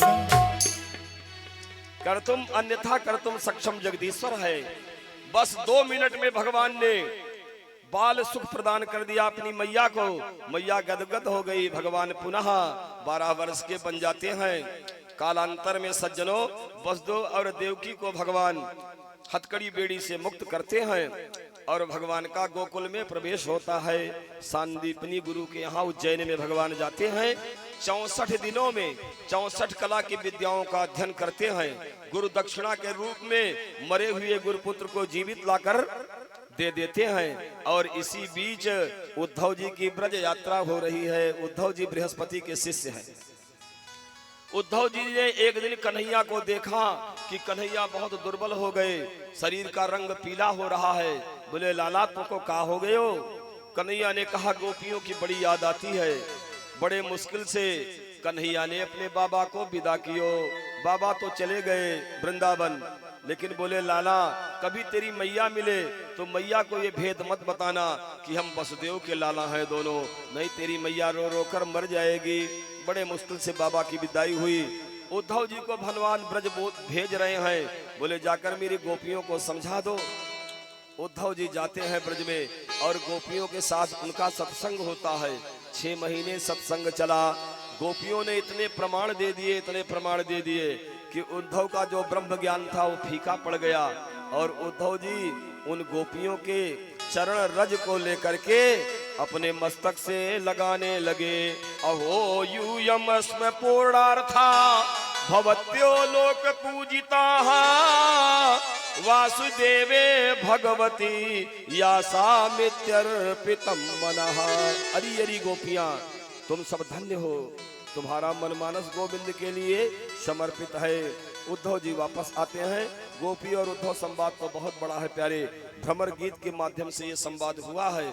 समयाभाव के कारण हम आपको पूरा नहीं सुना पा रहे हैं, परंतु उद्धव का ब्रह्म ज्ञान चला गया। उद्धव जी ने चरण रज लिया गोपियों का और मस्तक से लगाया। बोले वंदे नंद ब्रज स्त्रीणाम पादु रेणु मभीक्षणसः यासाम हरि कथोद्गीतम पुनाति भुवनत्रयम्। आहा, जिन्होंने भगवान का गुणानुवाद गा करके तीनों भुवनों को पवित्र कर दिया। इस प्रकार से उद्धव जी आए। गोविंद से बोले गोविंद तुम बड़े निर्दयी हो क्या? गोपियों को इतना कष्ट दे रहे हो, थोड़ा वॉल्यूम बढ़ाओ मेरे माइक का। बोले उद्धव जी जरा अपनी आंख बंद करो। जब उद्धव जी ने अपनी आंख बंद करी तो उन्होंने देखा कि गोविंद के पास मेला लगा हुआ है गोपियों का। ब्रज की सारी गोपियां उनके पास ही खड़ी हैं। फिर आंख खोल दिए। बोले प्रभु ये क्या लीला है? बोले उद्धव जी यही मेरी लीला है। गोपी भाव में जितने जीव हैं मुझे अतिशय प्रिय हैं, सब मेरे साथ रहते हैं। इस प्रकार से उद्धव जी को ब्रह्म ज्ञान से ऊपर निकाल करके और कृष्ण भक्ति मार्ग में भगवान ने आवेशित किया, निवेशित किया। भगवान कुब्जा के घर जाते हैं और कुब्जा का मनोरथ सिद्ध करते हैं। इसी बीच अक्रूर जी की हस्तिनापुर यात्रा होती है। अक्रूर जी हस्तिनापुर निवासियों को बताते हैं कि कन्हैया मथुरा आ गए हैं, आप सब पहुंचो, उनका दर्शन करो। सज्जनों जब कंस मर गया तो उसकी 2 रानियां हैं। एक का नाम है अस्ति, दूसरी का नाम है प्राप्ति। अस्ति का मतलब है, प्राप्ति का मतलब है और लाओ, है और लाओ, है और लाओ। इन्हीं को अस्ति और प्राप्ति कहा जाता है। दोनों रानियां रोती हुई चली गई अपने पिता के पास। मगध नरेश जरासंध उनके पिता हैं। बोली पिताजी पिताजी। नंद के छोकरे ने मेरे पति को मार दिया। जरासंध कुपित हो जाता है सज्जनों। 16 बार 23 अक्षौहिणी सेना लेकर के और वो मथुरा पर आक्रमण करता है। बलराम और श्याम ख्याल खेल खेल में सबको समाप्त कर देते हैं। 17वीं बार 17 बार 23 अक्षौहिणी सेना इकट्ठा करके मगधराज आया और भगवान हर बार छोड़ देते हैं। बलराम जी ने कहा इसको मारो। बोले ना ना ना, इसको मार दोगे तो काम गड़बड़ हो जाएगा। जितने दुष्ट राजा हैं सबको ये बटोर कर लाता है, इकट्ठा मैं मार देता हूं, कहीं जाना नहीं पड़ रहा है, हम तो यही कर रहे हैं। यहाँ आए कालांतर में नारद जी आते हैं और मगध नरेश को बताते हैं, अरे मगध नरेश ऐसे तुम नहीं मार सकते हो, वो सब वरदानी है, अगर इन्हें मारना है तो कालेवन को ले आओ। कालेवन राक्षस अमेरिका में निवास कर रहा है। मगध नरेश जरासंध जाता है, कालेवन को ले आता है मना करके, मेरी तरफ से युद्ध करो। कालयवन युद्ध करने आता है, उसे वरदान प्राप्त है कि कोई मार नहीं सकता। जो ही कालेवन आता है समरांगण में, भगवान श्याम और बलराम वहां से रण छोड़कर भग जाते हैं। बोलो रण छोड़ भगवान की जय।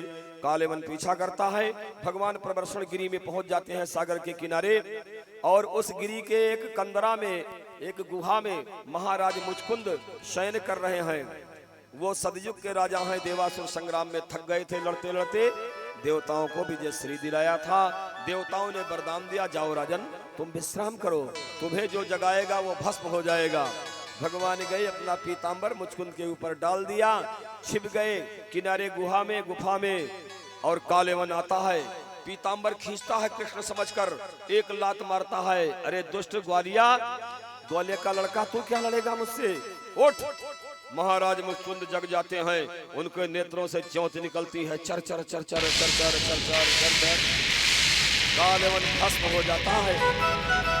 आहा, भगवान उसी समय अपने मनोयोग का आश्रय लेकर के विश्वकर्मा को बुलाते हैं। 1600 किलोमीटर लंबी, 1600 किलोमीटर चौड़ी सागर के अंदर भव्य और दिव्य 7 खंडों वाली द्वारिका का निर्माण करते हैं, और उसमें सुधर्मा सभा की स्थापना हो जाती है। भगवान का वंश मथुरा में राज्य नहीं कर सकता, मथुरा की राजगद्दी भगवान उग्रसेन को सौंप देते हैं, और भगवान का जितना वंश है वैष्णवंशीय सभी आ जाते हैं द्वारिकापुरी में। द्वारिकापुरी में राज तिलक तो हो रहा है वसुदेव जी का, लेकिन राज्य का संचालन कन्हैया स्वयं कर रहे हैं। बोलो द्वारिकाधीश भगवान की जय। आहा, जब भगवान द्वारिका में निवास करने लगे सज्जनों, तो इधर महाराज भीष्मक हैं, एक विदर्भ देश के अधिपति हैं, राजा हैं भीष्मक। ए भैया, भीष्मक राजा के 5 पुत्र हैं, एक सुंदरी कन्या है, बड़े बेटे का नाम है रुक्मी। भीष्मक इस कन्या को सरोवर में पाए थे, वो अपनी रानी समेत गए थे घूमने के लिए। कमल खिला था सरोवर में, एक बहुत बड़ा कमल था, उस कमल के ऊपर एक छोटी सी कन्या मुस्कुरा रही थी लेटी हुई। बोले देवी अपने पास कोई कन्या नहीं, इसको ले चलो उठा करके। तो भीष्मक राजा उस कन्या को ले आए और उस कन्या का नाम रखा रुक्मिणी। कन्या के बड़े भैया का नाम रुक्मी है, और उस कन्या ने जब सुना कि आज के समय में द्वारिकाधीश से बड़ा कोई योगी नहीं है, कोई सुंदर नहीं है, कोई राजा नहीं है, तो साक्षात लक्ष्मी स्वरूपा हैं रुक्मिणी माता, लक्ष्मी की अवतार भूता हैं। उन्होंने ये संकल्प लिया कि मैं विवाह करूंगी तो हाँ द्वारिकाधीश के साथ करूंगी, अन्यथा नहीं करूंगी। लेकिन रुक्मी द्वारिकाधीश से जलता था, शिशुपाल का वो मित्र है, वो अपनी बहन का ब्याह चेद नरेश तमघोष पुत्र शिशुपाल के साथ करना चाहता है। उसने शिशुपाल को आदेश दे दिया, तुम जल्दी से बारात सजा कर ले आओ, नहीं वो छलिया नंद किशोर द्वारिका का अधिपति वो मेरी बहन को उठा ले जाएगा, मुझे पक्का पता है। शिशुपाल बारात सजाकर आता है, विवाह की लगन निर्धारित हो गई, और इधर रुक्मिणी मैया बहुत छटपटा रही हैं, मैं क्या करूं, आहा यदि झांकी हो तो ले आओ। रुक्मिणी मैया उन्होंने एक सुंदर सी पत्रिका तैयार किया, और उस पत्रिका में उन्होंने 7 वचन लिखे हैं। अब इन 7 वचनों में उन्होंने क्या लिखा था मैं कल के सत्र में बताऊंगा। आज तो द्वारिकाधीश का विवाह होने दो बस। श्रुत्वा गुणान भुवन सुंदर शृण्वताम ते निर्विष कर्ण विवरैर हरतोंग तापम। हे प्रभु, आपको मैंने देखा नहीं है। श्रुत्वा गुणान, केवल सुना है आपके गुणों को। हे भुवन सुंदर शृण्वताम ते शृण्वताम, आपको सुनने के बाद निर्विष कर्ण विवरैर हरतोंग तापम, जब ही आपका गुणानुवाद मेरे कानों ने सुना मेरा ताप चला गया। हे प्रभु, आप इस निर्मल मति के पति हैं, मुझे स्वीकार कर लो। रुक्मिणी मैया ने एक पत्र लिखा और अपने कुलगुरु ब्राह्मण को दे दिया। बोले ब्राह्मण देवता ले जाओ ये पत्र, गोविंद को दे दो। द्वारिकापुरी ब्राह्मण देवता पहुंच जाते हैं, भगवान को वो पत्र देते हैं। ब्राह्मण ने कहा प्रभु, ये आपका गोपनीय लेटर है, ये आपका प्रेम पत्र है, लेकिन गोपनीय है। आपका लव लेटर गोपनीय, इसे आप पढ़ो। भगवान ने कहा मैं ब्राह्मण से कुछ नहीं छिपाता, जल्दी से पढ़ दो इसमें क्या लिखा है। ब्राह्मण ने उस पत्र को खोला और खोलने के बाद उसमें 7 श्लोक लिखे थे। और ब्राह्मण ने जो ही सुनाया, कन्हैया ने कहा भैया जल्दी रथ ले आओ। कहाँ गया मेरा दारुक सारथी? सारथी भोजन कर रहा था। बोले विलंब नहीं करना है। भगवान स्वयं रथ का संचालन करने लगे और बिठा लिया उस ब्राह्मण को रथ पर। रथ कुंडिनपुर की ओर चल रहा है। भगवान चले जा रहे हैं बड़ी तेज गति से। कुंडिनपुर नरेश महाराज भीष्मक ने अपने बड़े लड़के रुक्मी के स्नेह बस अपनी कन्या को शिशुपाल के साथ देना स्वीकार कर लिया था, लेकिन अंदर से उनकी इच्छा नहीं थी। राजाओं के यहाँ उस समय देवी पूजन हुआ करता था, गौरी मैया का पूजन। बारात आने के पहले ही, बारात का द्वार चार ना हो उससे पहले रुक्मिणी मैया सोच रही है कि मेरो परम प्रियतम अब तक तो आयो नहीं, और मैंने उस पत्र में लिख दिया है, चिट्ठी लिखी के पठाऊं द्वारिका, सुनी लीजिए विनय हमारी हो। चिट्ठी लिखी के पठाऊं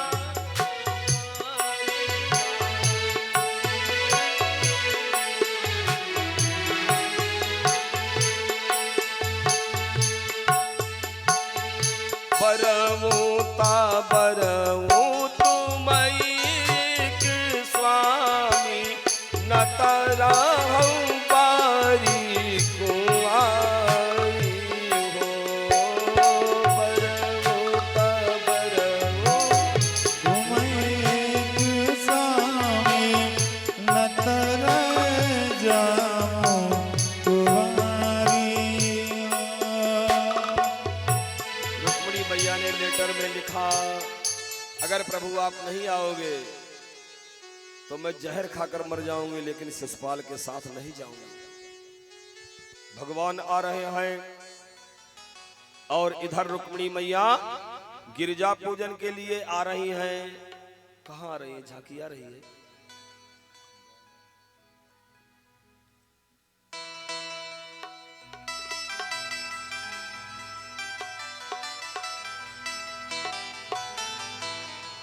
अरे 10 सखी आगे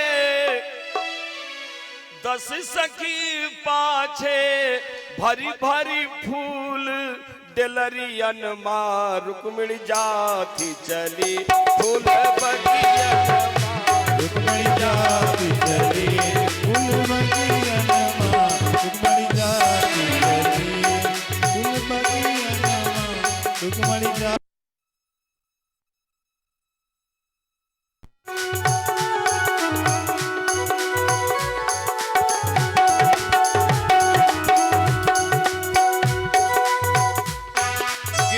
पूजन जात रुक्मिणी, गिरिजा पूजन जात रुक्मिणी, गिरिजा पूजन जात रुक्मिणी। आशा दीप, आप लोग अभी बैठ जाए थोड़ा सा।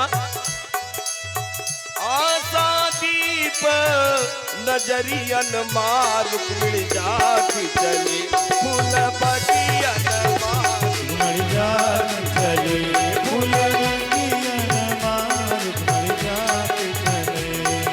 जय जय गिरिवर राज किशोरी, जय महेश मोहन चंद्र चकोरी। जय जय गिरिवर राज किशोरी, जय महेश मुख चंद्र चकोरी, जय गजपतन खटानन माता जगत जननी कामिनी दुति गाता, जय गजवदन खड़ानंद माता जगत जननी कामिनी दुति गाता। आसादीप नजरियन माँ रुक्मिणी जाति चली, फूल बगियन माँ रुक्मिणी जाति चली, कुलवरियन माँ रुक्मिणी जाति चली।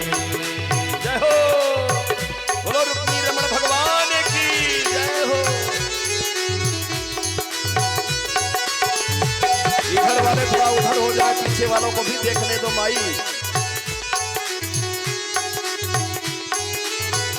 ज्यादा लोग मंच पर ना आए, उतने आए जितनी जरूरत हो, और कृपया लाइन में हो जाए।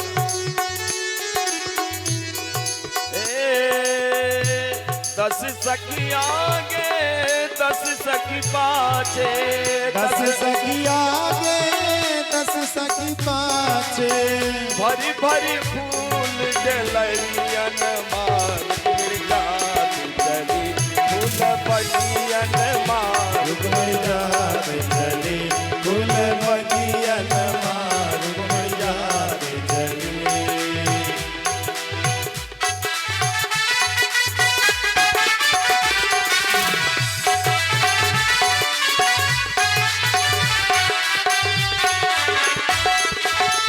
भैया माता रुक्मिणी गिरिजा का पूजन कर रही हैं, और इसी समय गोविंद का रथ पहुंच जाता है। गोविंद ने जब देखा तो बहुत बड़ी सेना लगी हुई है, इधर तलवारधारी है, इधर तोपधारी है, उधर तमंचाधारी है, उधर बमधारी है, तमाम धारी खड़े थे। गोविंद ने कहा हो आज मुझे अपना कौतुक दिखाना चाहिए। भगवान ने अपनी माया के द्वारा सबको व्यामोहित कर दिया और रुक्मिणी मैया को इशारे से बुला लिया। ब्राह्मण देवता कान में जाकर बता दिए कि गोविंद आ गए हैं, मैया चिंता मत करना। इशारे से बुलाया, रुक्मिणी मैया गोविंद के पास जा रही है। अभी गोविंद अलग रहो, रुक्मिणी मैया गोविंद के पास जा रही है। आप लोग किनारे हो जाए ना, पीछे साउंड है। आहा भैया, यहाँ वाले जो कृष्ण हैं इतने जल्दी में है कि रुक्मिणी कब मिल जाए। ऐसे वहां भी था, ऐसे वहां भी था। भगवान इतनी जल्दी में थे और भगवान धीरे से रुक्मिणी को बुला लिए। भगवान नहीं गए लाने के लिए, रुक्मिणी स्वयं जा रही हैं और गोविंद के पास पहुंच गई। गोविंद के हाथ को रुक्मिणी ने पकड़ लियो। बोलो रुक्मिणी रमण भगवान की जय हो। और भगवान ने सिद्ध कर दिया कि भैया हम जबरदस्ती किसी को नहीं ले जाते, जो मेरे साथ जाना चाहता है उसी को हम ले जाते हैं। इस प्रकार से भगवान रुक्मिणी को लेकर चल दिए। सैनिक जो वहां खड़े थे, बाद में भगवान ने जब अपनी माया हटाई, बोले भाई हम यहाँ क्या करने आए थे। एक ने कहा हम रुक्मिणी की सुरक्षा के लिए आए हैं। अरे दूसरे ने कहा पागल हो गयो, अरे लई गयो लई गयो लई गयो है रुक्मिणी को कन्हैया लई गयो है, लई गयो लई गयो लई गयो है रुक्मिणी को कन्हैया लई गयो है, लई गयो लई गयो लई गयो है, लई गयो लई गयो लई गयो है, लई गयो लई गयो लई गयो है रुक्मिणी को कन्हैया लई गयो है, लई गयो लई गयो है रुक्मिणी को कन्हैया। व्यासपीठ के सामने से हट जाए, व्यासपीठ के सामने से हटिए, नीचे जाओ, नीचे जाए आप लोग, आराम से जाइए नीचे। बोलो रुक्मिणी रमण भगवान की।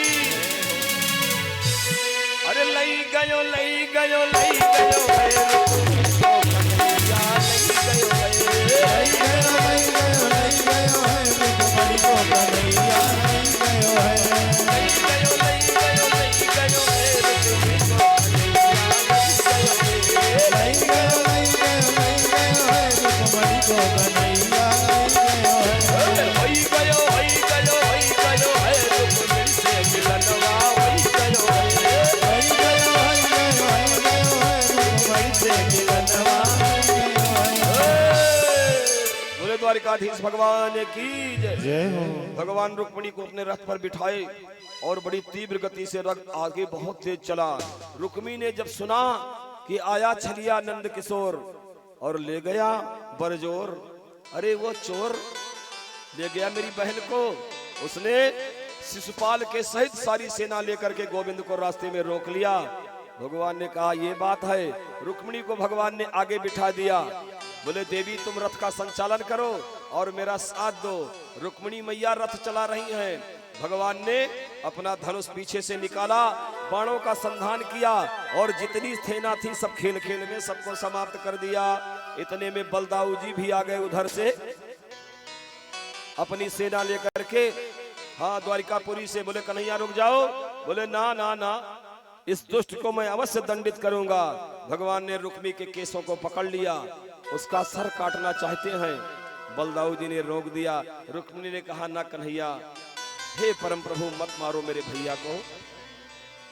पावन परिणय बंधन की मधुरिम बेला है, इस बेला में आप अपने साले की हत्या ना करें, छोड़ दो इसे।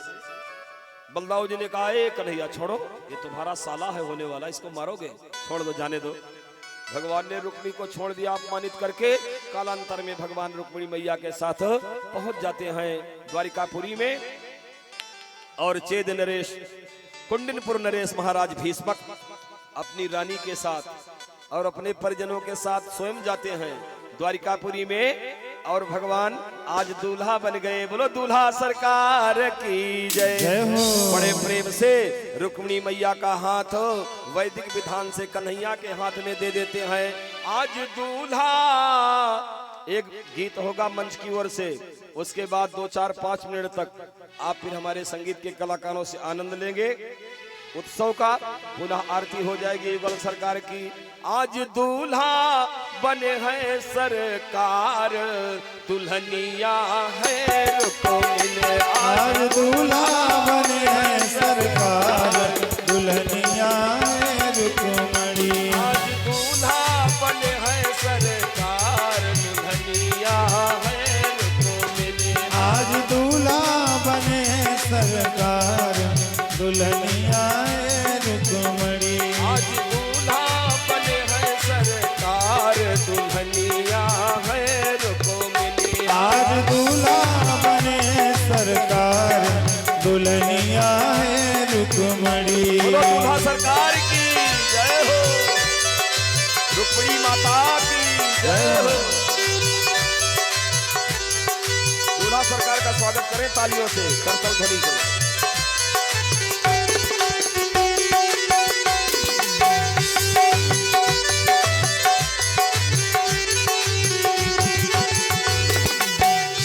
रथ चढ़ी आयो कुंवर कन्हैया, रथ चढ़ी आयो कुंवर कन्हैया। रथ चढ़ी आयो कुंवर कन्हैया। रथ चढ़ी आयो कुंवर कन्हैया। पहुँच गयो जहाँ बजत बधैया, पहुँच गयो जहाँ बजत बधैया। अरे शुभ मंगल भयो बहुबार, दुल्हनिया है शुभ मंगल भयो बहुबार, दुल्हनिया है रुक्मिणी। आज दूल्हा बने हैं सरकार, दुल्हनिया है रुक्मिणी। आज दूल्हा बने सरकार, दुल्हनिया है रुक्मिणी। दूल्हा सरकार की जय हो।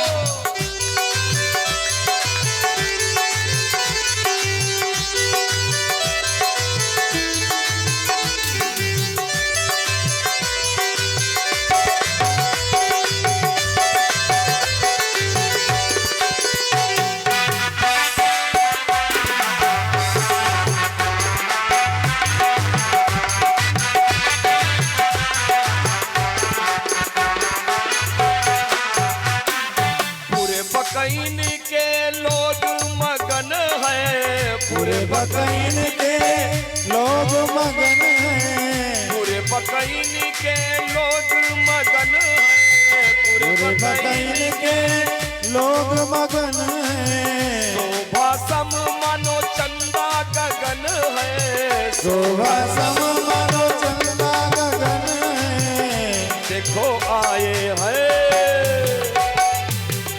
देखो आए हैं विनय कुमार, दुल्हनिया है रुक्मिणी। देखो आए हैं विनय कुमार, दुल्हनिया है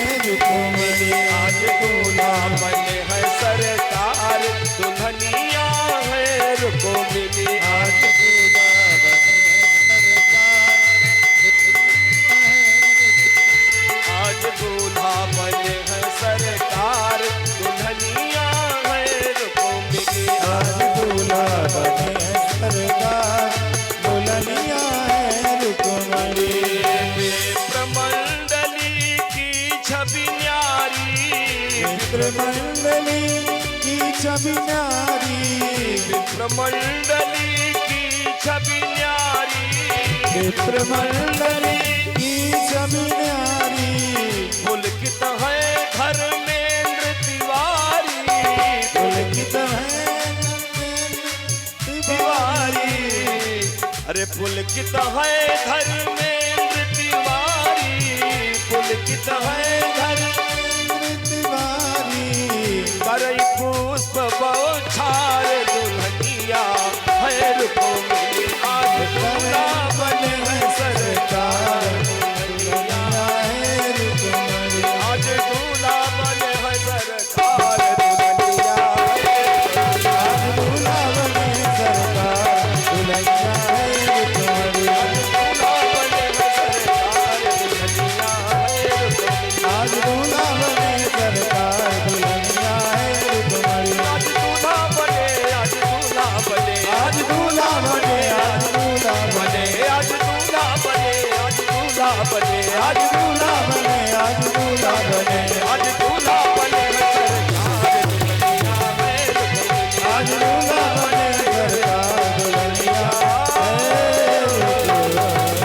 बोलो दूल्हा सरकार की जय हो, रुक्मिणी रमण भगवान की जय जय हो। आहा रुक्मिणी मैया का श्रृंगार हो रहा है, जयमाल हो रहा है और विवाह का पावन महोत्सव चल रहा है। चित्रकूट की पावन धरा से पधारे हमारे संगीतज्ञ आपको थोड़ी देर संगीतज्ञ लोग आनंदित करेंगे, उसके बाद युगल सरकार की आरती हो जाएगी। बोलो युगल सरकार की जय हो, जय हो, जय हो, जय हो।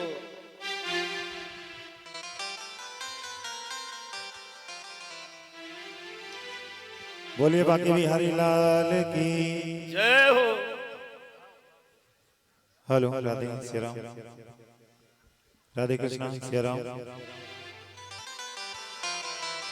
बोलिए दूल्हा सरकार की जय हो। सभी लोग जयकारा तेजी के साथ लगाएंगे।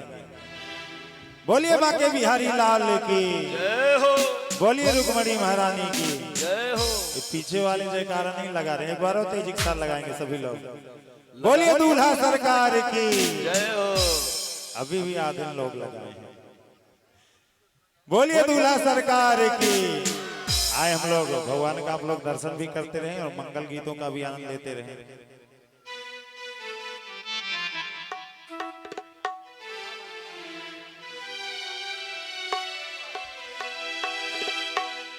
तेरी सखी मंगल गौरी धरती अंबर सजारी, आज उतरी है पी की सवारी, चौक पुरावो माटी रंगावो, आज मोरे पिया घर आवेंगे, आज मोरे पिया घर आवेंगे, चौक पुरावो माटी रंगावो, आज मोरे पिया घर आवेंगे, आज मोरे पिया घर आवेंगे। नजर उतारो लक्ष्मी जीवारो, नजर उतारो लक्ष्मी जीवारो, आज मोरे पिया घर आवेंगे, आज मोरे पिया घर आवेंगे।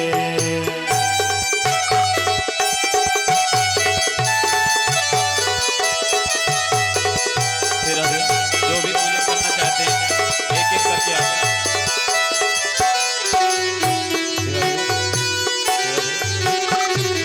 जो भी पूजन करना चाहते हैं एक एक करके आते हैं।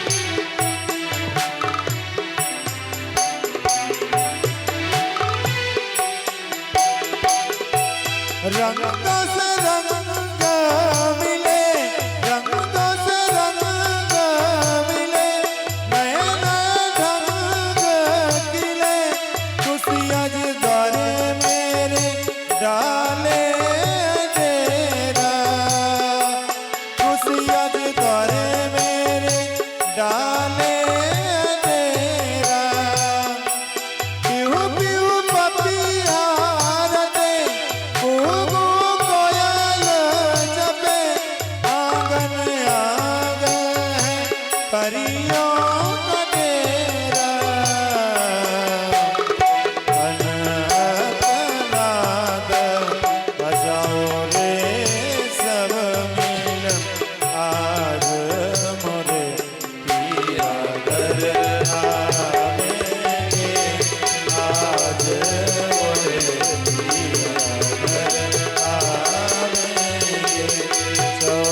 तो घर आ गए, अब जल्दी से भगवान की शादी कराओ और आरती करो।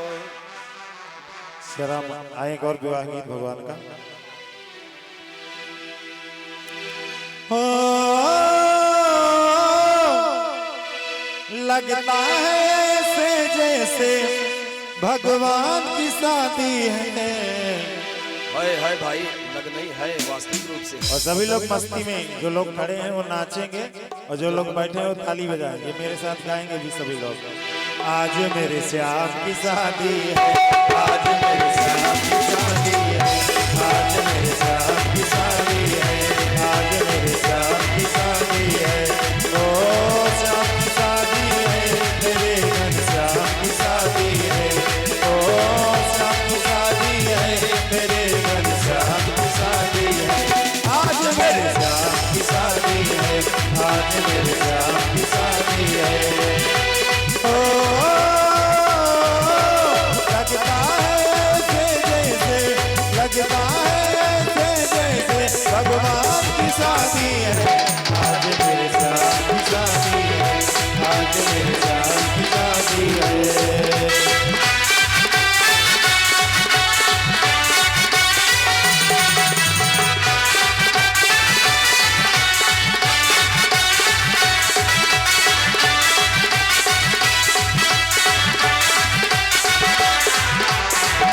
बनी है खूब जोड़ी कृष्ण रुक्मणी की जोड़ी, बनी है खूब जोड़ी कृष्ण रुक्मणी की जोड़ी। खुशी से नाचे हैं मन, मिला सजनी को साजन। खुशी से नाचे हैं मन, मिला सजनी को साजन। ओ आज मुझे लगता जैसे, आज मुझे लगता जैसे ब्रह्मांड की शादी है। आज मेरे श्याम की शादी है, आज मेरे श्याम की शादी है।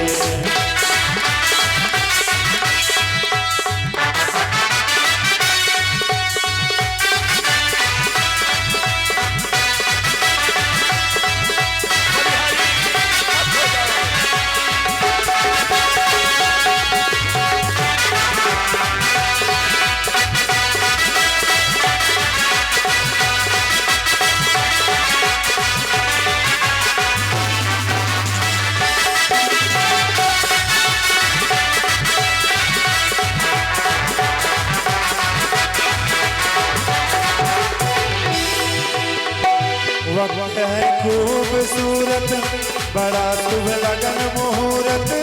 वक्त है खूबसूरत, बड़ा शुभ लगन मुहूर्त। देखो क्या खूब सजी है दूल्हे की भोली सूरत।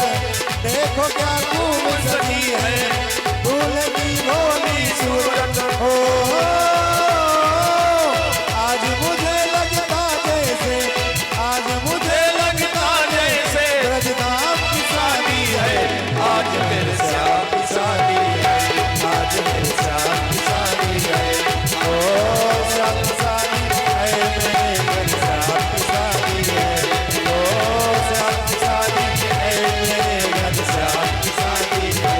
आज मेरे श्याम की शादी है, आज मेरे श्याम की शादी है, आज मेरे श्याम की शादी है।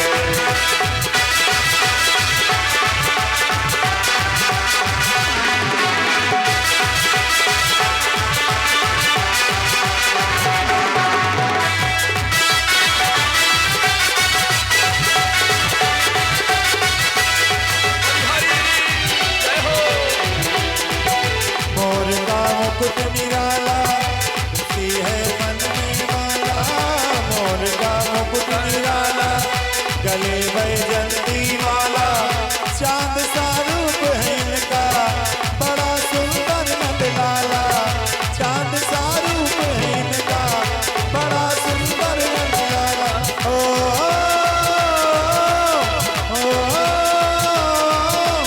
जनक नंदनी से जैसे, जनक नंदनी से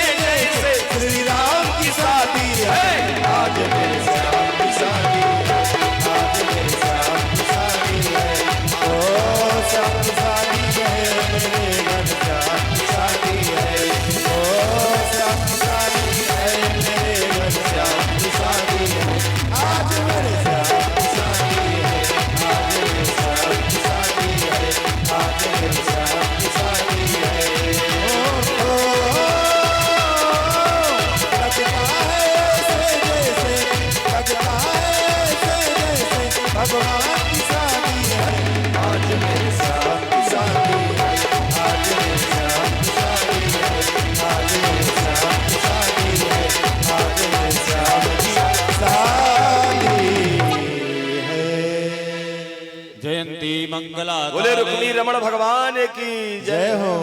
शेष कल के सत्र में आनंद लीजिएगा। एक दिन की कथा कल की और बची है प्यारे, जो अब तक नहीं आए अगर कल आ जाएंगे तो 7 दिन कथा सुनने का उन्हें पूरा फल मिल जाएगा। कल सुदामा चरित्र का विशेष आकर्षण होगा इस मंच के द्वारा, इसलिए आप लोग आइए और अपने साथ 10-20 लोगों को और लाइए। बोलो रुक्मिणी रमण भगवान की जय हो। आइए बड़े प्रेम से युगल सरकार की हम लोग आरती करें। जयंती मंगला काली भद्रकाली कपालिनी दुर्गा क्षमा शिवा धात्री स्वाहा स्वधा नमोस्तुते। हरि ओम इदगुं हविः व्रजननं मे अस्तु दशवीरगुं सर्वगणगुं स्वस्तये आत्मशनि प्रजा शनि पशु शनि लोक शन्य भय शनि अग्निः प्रजां बहुलां मे करोत वर्णं पयोरेतो अस्मासु धत्त।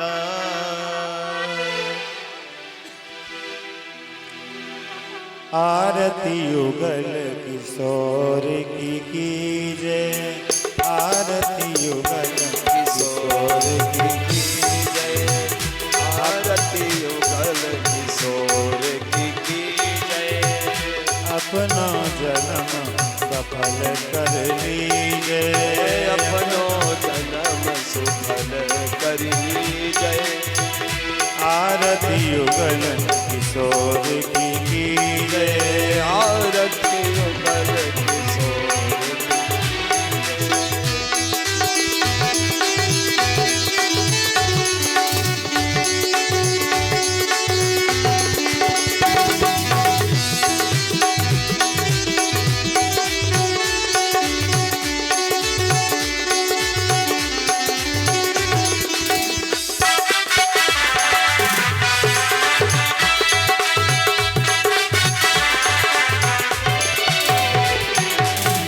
गौर श्याम सुख निरखत रीझे, गौर श्याम सुख निरखत रीझै।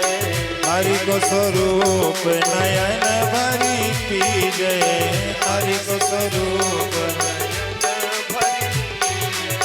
रवि शशि कोटि बदन की शोभा, रवि शशि कोटि बदन की शोभा। ताही निरख मेरो मन लोभा, ताही निरख मेरो मन लोभा। इन पर प्राण न्यौछावर कीजे, आरती युगल किशोर की कीजे।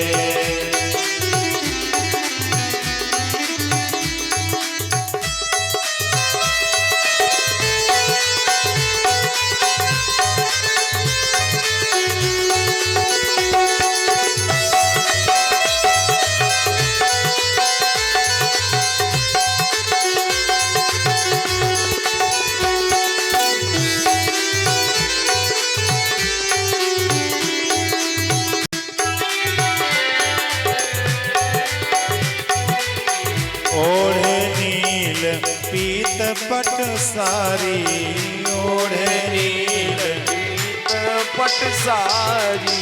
कुंज बिहारी गिरिधर धारी, कुंज बिहारी गिरिधर धारी। फूल ने फूल की सेज फूल की माला, फूल की सेज फूल की माला। रतन सिंहासन बैठे नंद लाला, रतन सिंहासन बैठे नंद लाला। यह छवि नैनन में भर लीजे, छवि नैनन में भर लीजे। आरती युगल किशोर की कीजे, आरती युगल किशोर की कीजय। कंचन थार कपूर की बाती, कंचन थार कपूर की बाती। हरि आए निर्मल भई छाती, हरि आए निर्मल भई छाती। श्री पुरुषोत्तम गिरिवर धारी, श्री पुरुषोत्तम गिरिवर धारी। आरती करे सकल ब्रज नारी, आरती करे सकल सकल ब्रज नारी। अपनो सर्वस अर्पण किए, अपनो सर्वस आरती युगल किशोर की जय। असुर गौरव करुणावतार सर्वरंग केन्द्राय सदा वदन्तं भवं भवानी सहितं नमामि। त्वमेव माता च पिता त्वमेव, त्वमेव बन्धुः सखा त्वमेव, त्वमेव विद्या द्रविणं त्वमेव, त्वमेव सर्वं मम देव। हरे राम राम राम हरे हरे, हरे कृष्णा कृष्णा कृष्णा हरे हरे, हरे राम राम राम हरे हरे, हरे कृष्णा हरे हरे राम राम हरे हरे, हरे कृष्ण घट घट बंसी वाले गोकुल के राजा, हे राजा मेरी अखियाँ तरस रही अब तो आजा, मेरी अखियाँ तरस रही अब तो आजा, मेरी अखियाँ तरस रही अब तो आजा। आराधिक्यं समर्पयामि पुराण पुरुषोत्तमाय नमः। शुभं भवतु कल्याणम् आरोग्यं सुख संपदां नित्यं बुद्धि प्रकाशाय दीपं ज्योतिः नमोऽस्तु ते। मंत्र पुष्पांजलिः। हरिः ओम आजिनेन जिनमय जंत देवास्तानि धर्माणि प्रथमान्यासन्नादेह नागम् आप सब अपने स्थान पर बैठ जाएं। आरती और प्रसाद आप तक पहुंचा दिया जाएगा। सन्ति देवाः सेवन्तिका बकुल चंपक पाटलाब्जै पुन्नागजाति गर्वीर रसाल पुष्पैः बिल्व प्रवाल तुलसी दल मंजरी स्वां पूजयामि जगदीश्वर मे प्रसीद। नाना सुगंधि पुष्पाणि यथा कालो ध्रुवानि च पुष्पांजलिर्मया दत्तो गृहाण परमेश्वर। मंत्र पुष्पांजलिं समर्पयामि प्राण पुरुषोत्तमाय नमः। बोले कृष्ण कन्हैया लाल की जय हो। बोले द्वारिकाधीश भगवान की जय हो। रुक्मिणी मैया की जय हो। धर्म की जय हो। अधर्म का नाश हो। प्राणियों में सद्भाव हो। विश्व का कल्याण हो। मैया मैया की जय हो। वैदिक सत्य सनातन धर्म की जय हो। नमः पार्वती पतये हर हर महादेव। सर्वे भवन्तु सुखिनः, सर्वे सन्तु निरामयाः, सर्वे भद्राणि पश्यन्तु मा कश्चित् दुःखभाग् भवेत्। ओम शांति शांति शांति। सभी भक्तजन प्रसाद और आरती लेकर ही अपने गंतव्य की ओर जाएंगे। जो भी माताएं, जो भी भैया लोग पहुँची करना चाहते हैं, कुछ ही क्षणों में यज्ञ मंडप में वैदिक विधा से पहुँची होगी। आप सब रुक करके पहुँची करके ही जाएंगे। जय श्री राधे, जय श्री श्याम।